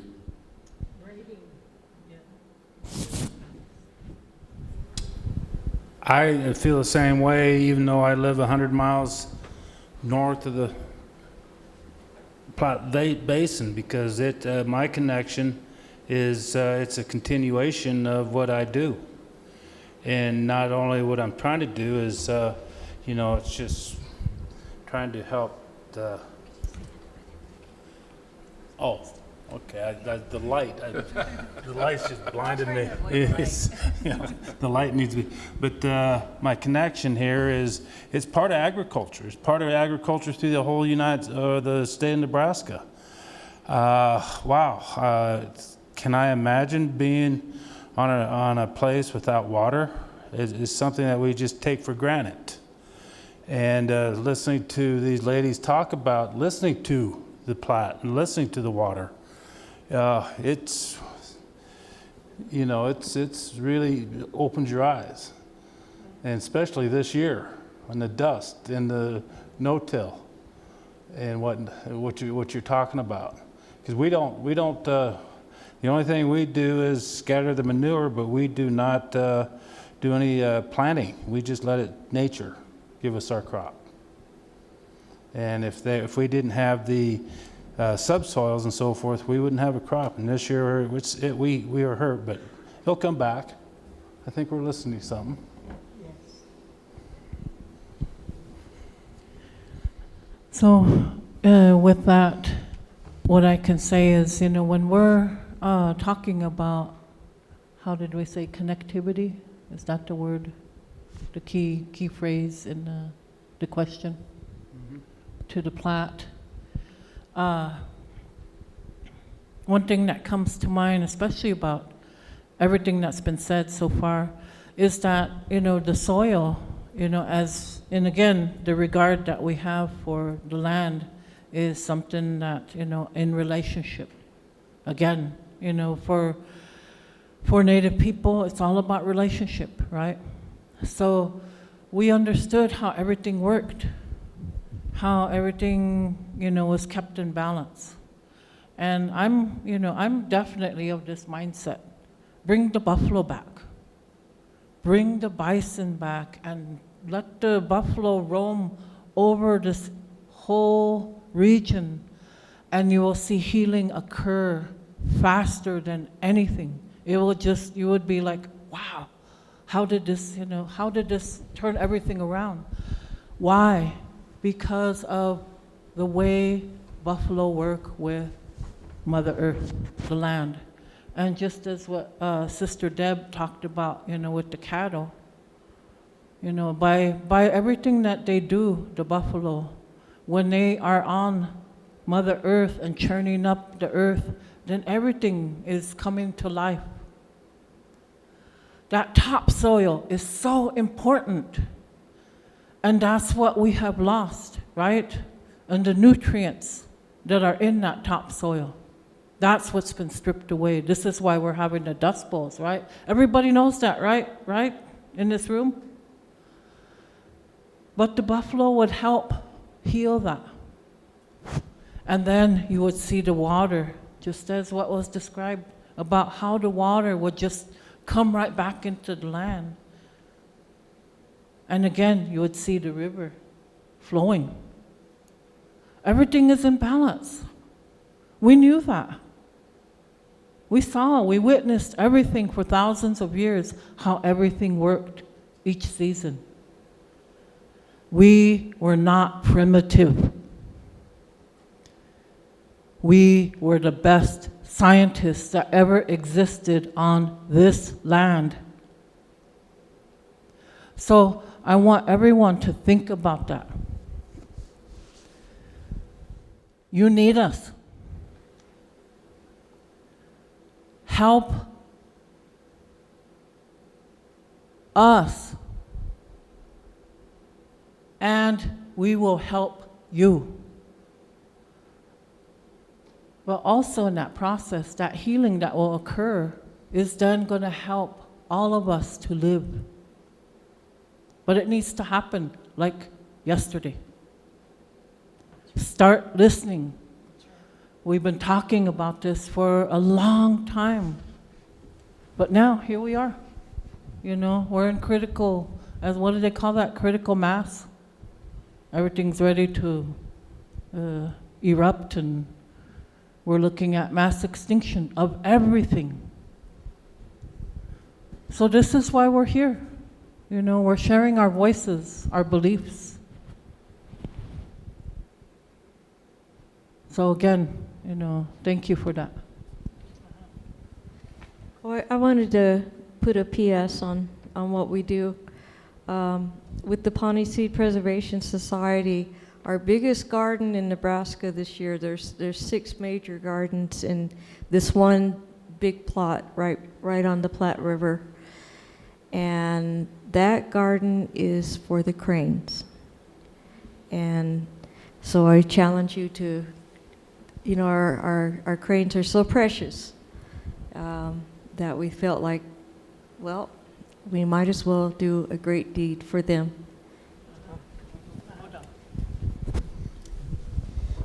Okay, thank you. All right, I think I'm going to do one more of our prepared questions, but I'm actually going to combine 2 of them into one to save time. And then we'll move on to audience questions too. So the last prepared question I'll give you is, what do you see as the biggest challenge or the biggest opportunity in the Platte Basin? You can kind of choose which one you want to focus on. Are we all just grabbing a mic? You guys are just letting us talk a lot. Well, you're doing a very good job at answering. I don't want to challenge See, that's what my husband has to say when I say, oh, you're just letting me talk a lot. He's like, yes, honey. All I do is for myself, and you guys talk about your ancestors and so forth. Hell yeah. You know, everybody has spurred me to be thinking of other things. And when I was listening to my little relative here talk, I wanted to say something that is true, is that in this time of climate crisis, there is very little time for us to begin, or we should be done with transitioning into renewable energies in a healthy way, one that supports everyone with just transitions, because we don't want anybody to go without jobs. But there must be a way that the companies that have these big opportunities, they call them, to either drill, frack, or pipeline, can say, let's use those skills for, how about we make new water pipelines instead? How about we learn how to make the jobs happen in a different way? Those are things that are very clear. But the other thing that, again, if you do your studies correctly and you look at where the biodiversity is still flourishing, 80% of it is in indigenous lands, in the indigenous hands. 80% of it globally. And I think that when you look at that clearly and internalize that, really understand that, there's a reason, and it's what she was telling us. It is listening to the water. It is being able to avoid those Dust Bowl days by adjusting, as these gentlemen have, in how they are working within the framework of how to make things sustainable. I think that sustainable development is an oxymoron, but I do think that sustainable farming is a very real thing and necessary at a time where we are going to have to understand how do we as neighbors help each other eat in healthy ways. How do we pay attention to whoever is downstream from us? How do we pay attention to the air quality itself? You know, when we were coming up here in the dust and the smoke yesterday, our eyes were just red and breathing was difficult. That doesn't need to be our norm, but humankind is moving that direction. And we've got to make this immediate U-turn. And we have to listen to the wind. Well, we're not being all mystical when we say that, you know, although we are a little bit that too. I could be real mystical. But spirit-led. That is the mystical portion of us, is that we listen to the spirit of the earth. We listen to the spirit of the waters, the winds, the sun, the moon, the tides, and the human. And when you listen hard and then you enact your behavior in a manner that is compatible with all that is, then you're truly, truly doing the work that Wakanda set you in place for. By the way, did you guys all notice that Black Panther mythical place? What's it called? Wakanda. I mean, yeah, I'm going to do that. But I really think that there is something happening right now, that has given us the ability to make that way for the 7 generations to come, just as the 7 generations before made a way for us. Thank you.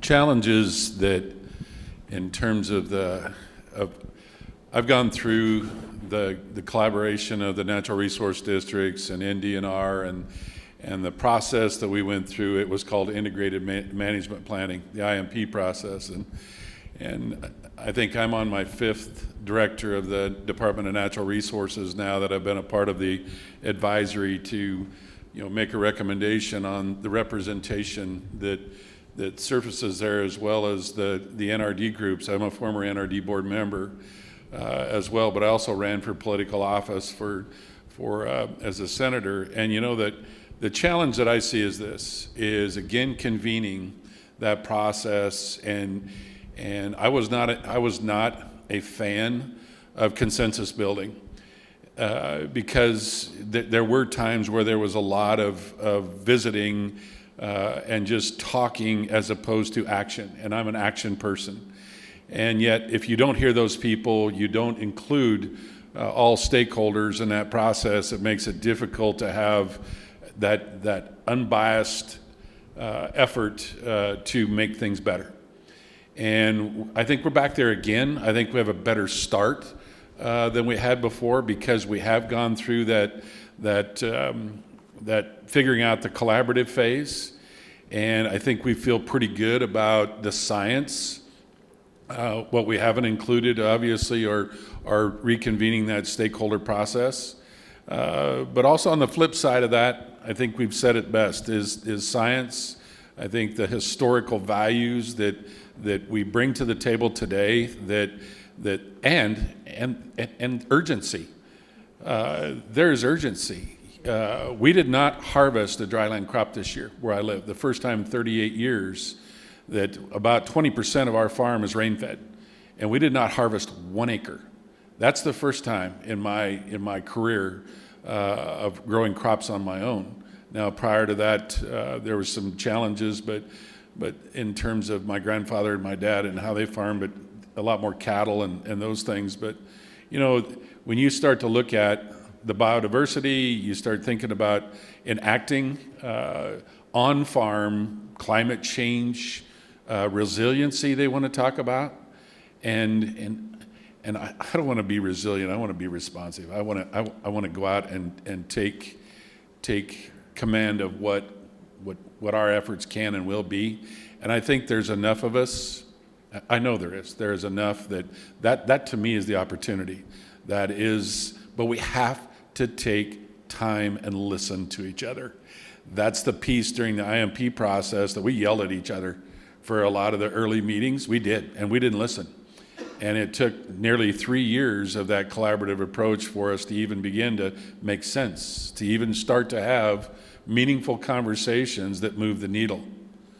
And I know we're experts in the room. I farm, and when I quit listening is when I don't get anything done, when I don't make an improvement. And I think in terms of how I respond to that and respond to how things looked, how we can move forward, but recognizing that we have lives and families and communities and schools and all this stuff at stake, and how do you do that?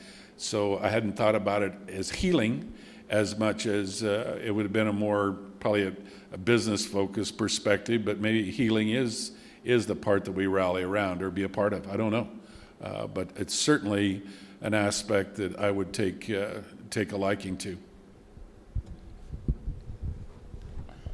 I think the challenge of everything what you guys said, or you people said, that I think also we have to think about the next generation, what we leave for them, and how they can keep growing. Because if you take a look at our ancestors, we're becoming fewer and fewer people.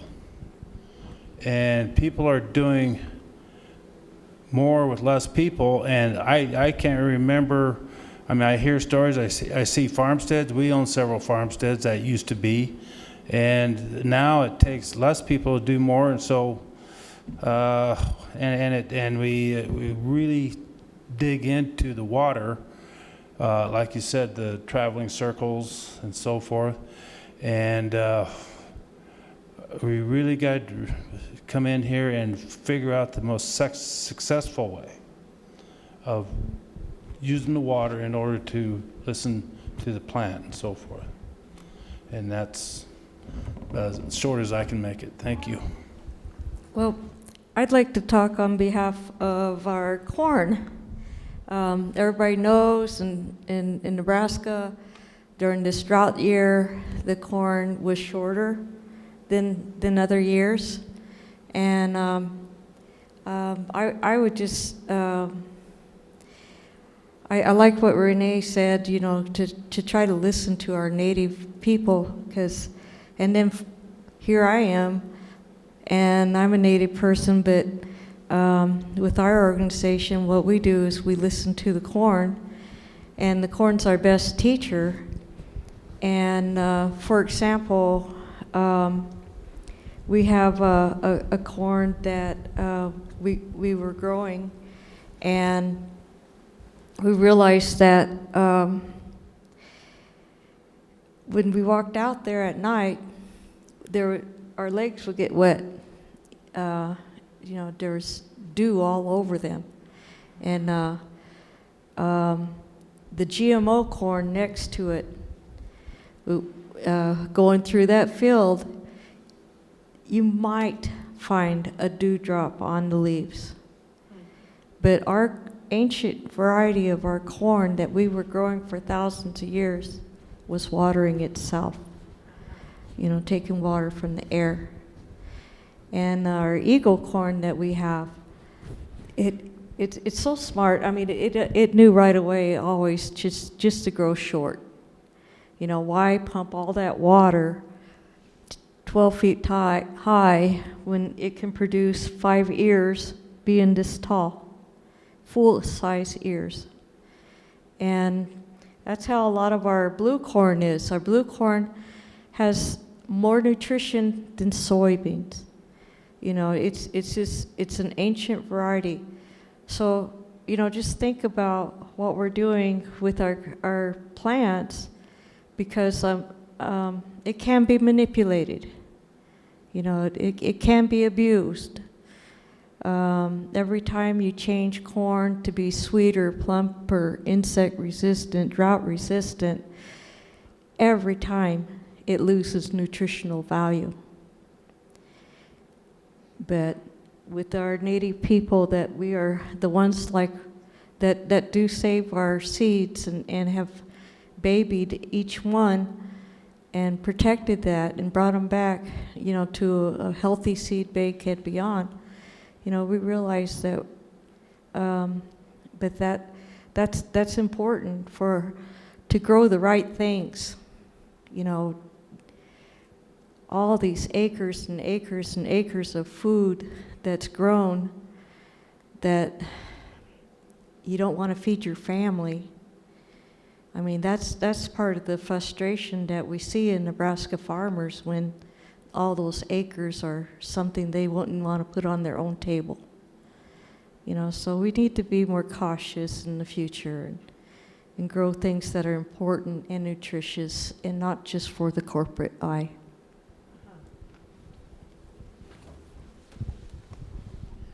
I think one thing I would say to be made note of about challenges, or was it opportunities? Is that what you?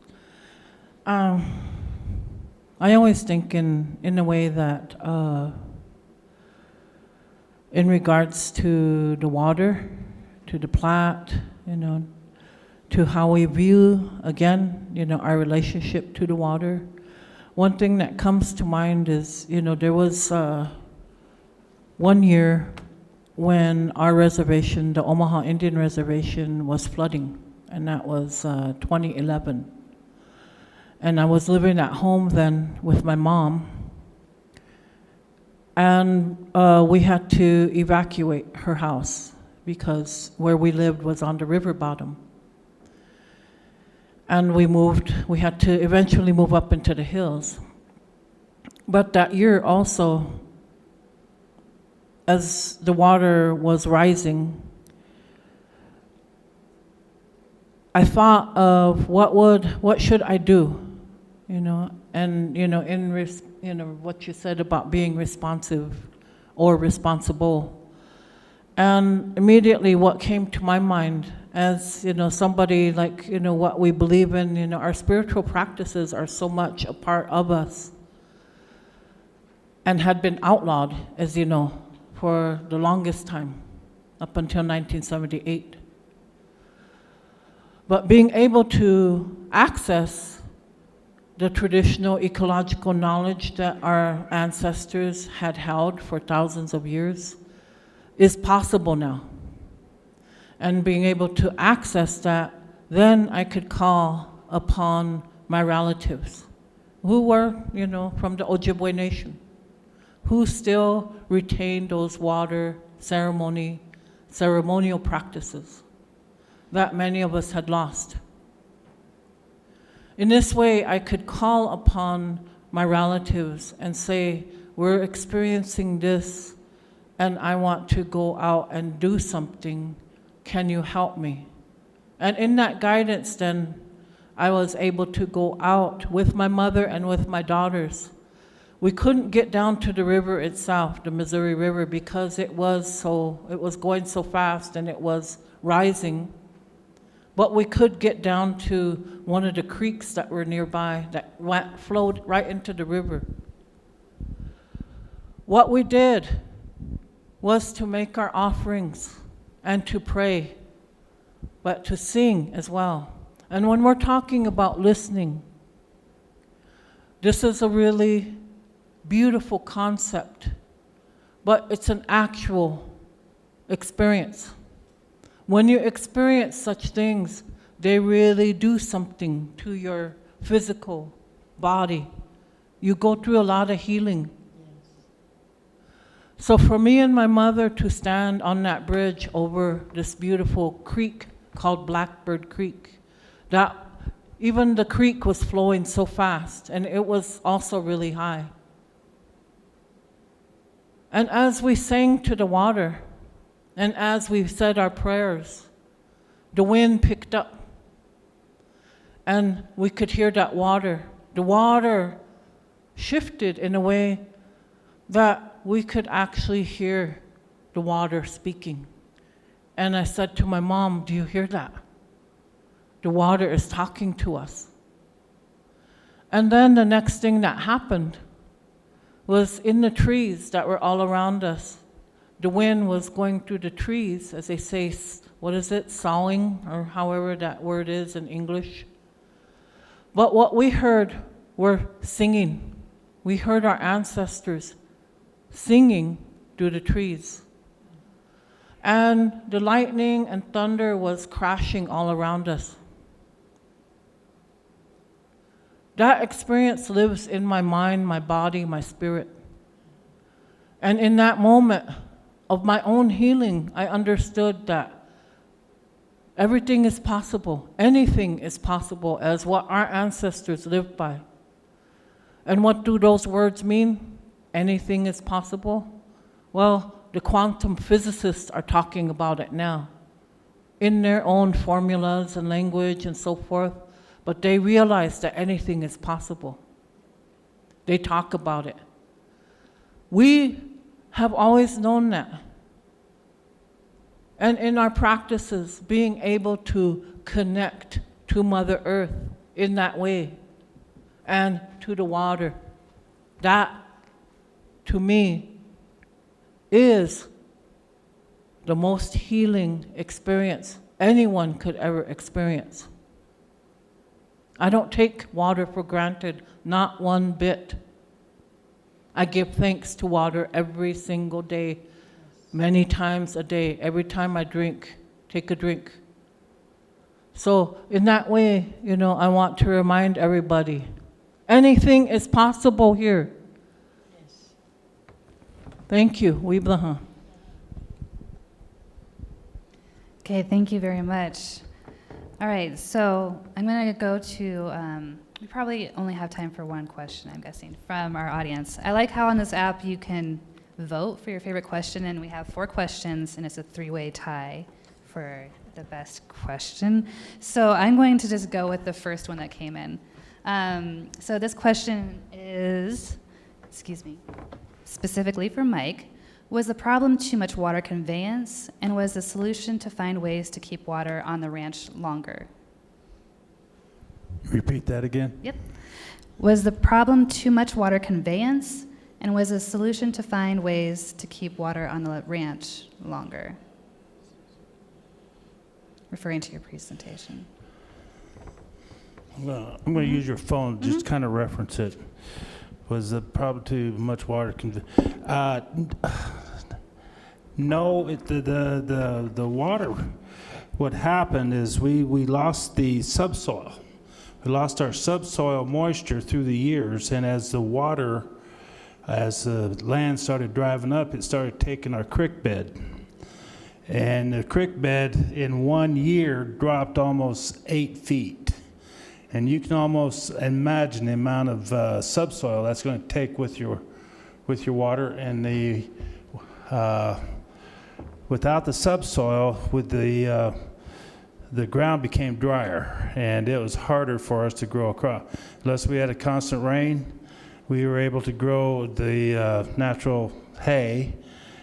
But on a dry year like this, we didn't get anything. I mean, we got a third of what we do on a normal year. The solution to find ways to keep water on the ranch longer. That solution, I went to the Army Corps of Engineers, Bob and Don and myself, and we talked about this for quite a while. And then I they give me a plan and a solution, because we're wanting to do more. And we want other people, but we want this is our chance to do this, but I want other people to do this on their places, and I want those resources available to them. That's good. All right, thank you. Okay, I think we'll go ahead. Do you want to do one more? Do one more? Okay, good. Is that right? Okay, sure, yeah. Well, actually, why don't I wrap it up? There's one question here that I saw that, is forward-looking, and I think everyone might have something to say. So how about we wrap it up with just maybe one or two things you want to say about how you are working with the youth to share your knowledge. And you can go.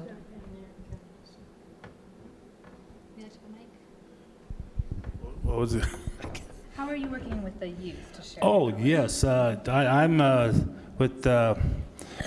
taking these to the schools. My wife, who happens to be a teacher, and she works with the early childhood and the value of water, the value that we can keep the water.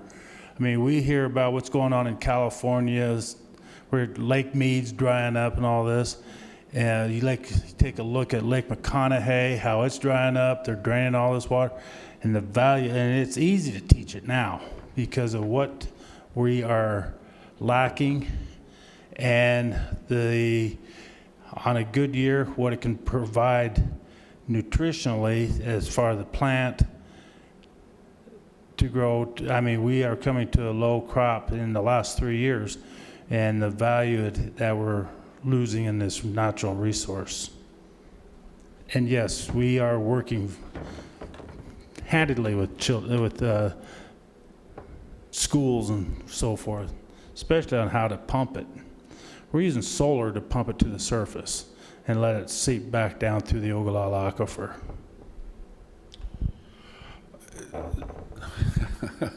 I'm married to a lifelong educator, so you can imagine where that stands. You know, what I did nearly 20 years ago now, I opened our farm up in a project called Producer-Driven Outcomes, and I was frustrated with a lot of different aspects of water and water technologies. And so the vendors and industry and other partners came, and we started a project, just open the doors and bring your ideas. But more importantly, bring your listening tools and how do we start to develop that, and start a grassroots group here in Nebraska that expanded. And then that in itself took a life of its own. I annually host between 400 and 500 people until COVID from all over the globe, in particular Africa and South America, and in particular South Africa. A little bit into some of the northern tier countries, but for the most part in South Africa, and then also in Argentina. But it was about relationships and being able to share those with other young men and women.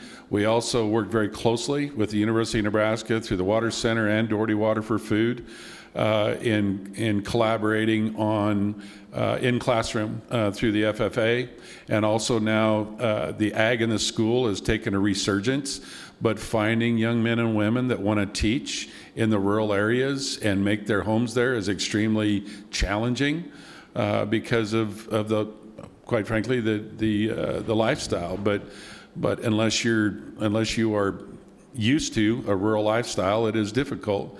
But on the flip side of that, when you do get time to invest in that, we're working with a TAPS program, which is Testing Ag Performance Solutions. As a part of the initial startup, we're now helping and transitioning with UNL to TAPS in the classroom, which is a life experience, real life experience for young men and women in the 11th and 12th grade to really engage in what it means to be in agriculture.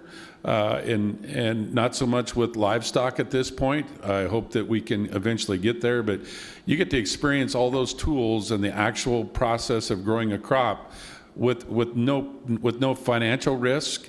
But there is it's bragging rights. It is literally the schools and across everyone about their ability to navigate these challenges and understand the complexity that goes into agriculture. And there's a different set of challenges with a organic crop. We were organic at one time, but they took all the premiums out because they basically flooded the market to where we couldn't compete anymore.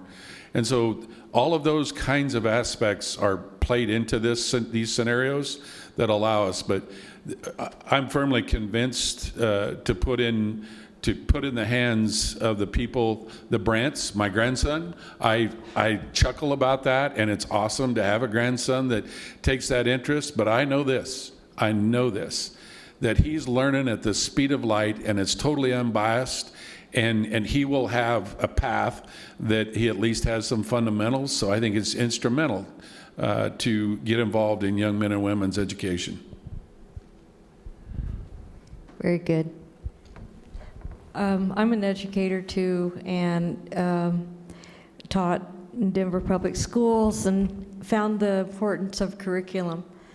And I'd like to say that in the 20 years that we have been working with the Pawnee Seed Preservation Society, we've here in Kearney, remember there was an Earth Lodge over there? I can't tell you how many classes came through there. And they would sit down and listen to stories about our food and our crops, and they would shell the kernels off the cobs for us, you know. So that was a beautiful experience, you know. And I hope that happens again with the Earth Lodge that we have in Oklahoma. Dorna, sitting in the back patiently, her and I participated in a week-long workshop, and we are building curriculum for Indian country that can be taught in all the public schools. And so we hope to have that out in 2023, you know, so that it's easy for any educator to use and to learn about our plants and the fact that we're still alive. But and then in the home front, my granddaughter's name is Maze, so you know that's going to influence her, right? I hope so. Well, as an educator also, over the years I've been working with youth on any number of projects. As a teaching artist through the Lead Center for Performing Arts, I've been doing that. I had to think about that the other day, 13 years. And I developed my own teaching methods based on the Omaha Tribal Circle. The process I use is to help the students that I work with to connect back to Mother Earth. Well, actually, what I always say is to the sky and earth teachings. What that's about is about balance. Teaching about balance of how to connect back, but also to the sky. A lot of teachings go in that. And I guess originally, long ago, when I was becoming an educator, the objective of the teaching program I came out of was that I was going to be teaching in the Native schools on the reservations. And so I embraced that wholeheartedly. I saw that, you know, I thought to myself, I'm going to be working with just Native children and with just Native families and communities. So I was like this, you know, and I was all fired up. And then things change, you know, and suddenly I found myself, wow, I'm not just working with Native children. Now I'm working with children from all over the world. And I'm working with people from all over the world.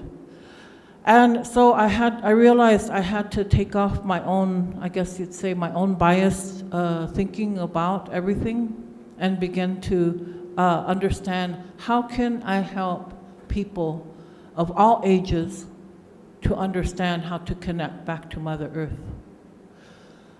But in this process too, you know, then it allowed me to continue to grow as a human being.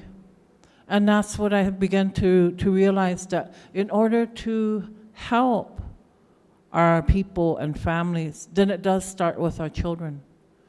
And from birth, as they say, 0 to whatever age. I've worked on any number of curricula. I'm a curriculum developer as well. And one of the curriculum guides I've been working on in the past year is with the Green Feather Foundation on the sandhill cranes and the whooping cranes. So that's been a major project. I think Deb's a part of that. And Relative GNU is also part of that in another form. The film you're going to see tonight is an offshoot of that. But in that process, again, what we're doing is, again, teaching about environmental science as we know it as Native people.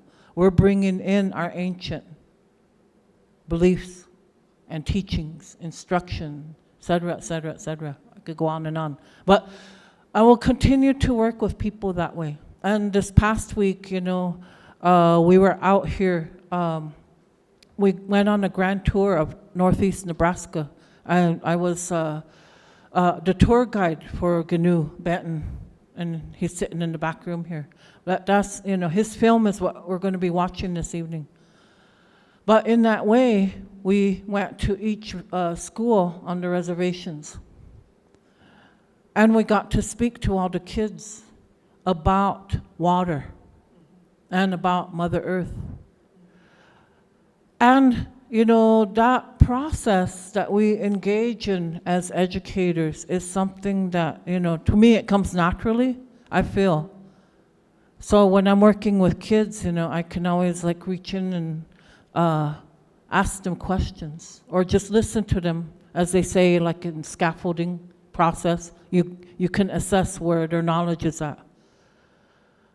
I do that quite often with our kids because they know way more than what the school system believes.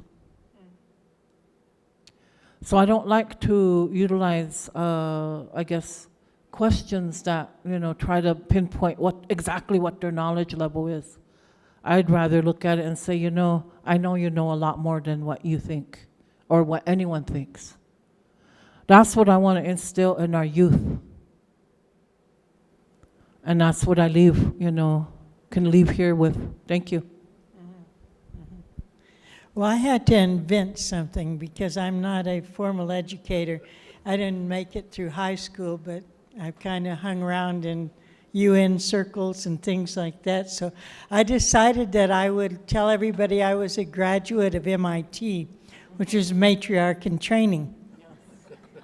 And I have many undergraduates. And it's the traditional knowledge that has come down through me, to me, and continues on, works in every form that the Creator and the Earth Mother calls me to. Right now we have an Indigenous Council on the Global Alliance of the Rights of Nature. And I that with a young lady from Ecuador. And she is trying to work within the UN system, recently met with the Dalai Lama, has led her people against the extractive industry in the Amazon. Very impressed with her. But it's an ongoing thing. Every ceremony that we have is with all of our children involved. So even as recently as 2016 at a Sundance ceremony, my sons and daughters were called to be in this place called Standing Rock through ceremony. And Mikasi became the leader up there, my eldest son. And my son Jeff, my nephews, my grandsons, my granddaughters and daughters, we were all there to protect the sacred water for the 12 million downstream. We were arrested, we were numbered, we were tear gassed, we were, I can't tell you the atrocities that happened in a peaceful village of prayerful people unarmed. We were put in dog cages in the basements and kept there. We upheld our youth there. My grandson, Wajingura, was one of the Standing Rock youth to receive the Robert F. Kennedy Award for humanitarian efforts after that. As recently as we have youth and elder camps as well. through Earth Rights Defenders, that's my son's organizations, where the children and the elders come together of all races for a week or two of just being on the ground, camping outside, drinking water from the streams. We grow gardens. As recently as a few weeks ago when we had our gathering in White Eagle, Oklahoma, for the rights of the river and to listen to the waters. It was my daughters, granddaughters. We're part of a women's society that has been passed down through the millennia. And my great-granddaughters that led that ceremony. And it was about the water. They are the wombs of the generations to come. Among them were the outward-facing buffalo warriors that were my sons and grandsons, uncles and grandpas. The rebalancing is powerful to witness. And the youth, all of you young people here, you're the ones that are going to carry your knowledges into your generations to come. You're the reason that we accept coming to places like this and leaving our families behind for a period of time, is so that within you, this seed of knowledge that is as old as your great, great, great, great, great, great grandparents, whatever bloodlines you come from, is sparked into action. I'm going to offer a little bit of a song here, and it's to help us close, but it's very simple. And it says water is life, but it also says all life is contained in water. This is truth. And we thank you for that blessing. Ni kanitauzi, wibla hamambli, wibla hamambli, wibla hamambli. Ni kanitauzi, wibla hamambli. Ni kanitauzi, wibla hamambli, wibla hamambli, wibla hamambli. Ni kanitauzi, wibla hamambli. Water is life, and all life is contained in the sacred water. My water connects with the water in you. We are blessed. Sure.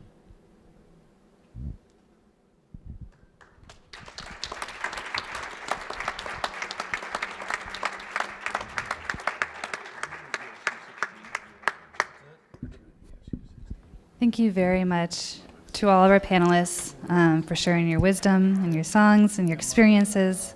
I really appreciate the time and your presence here. Thank you.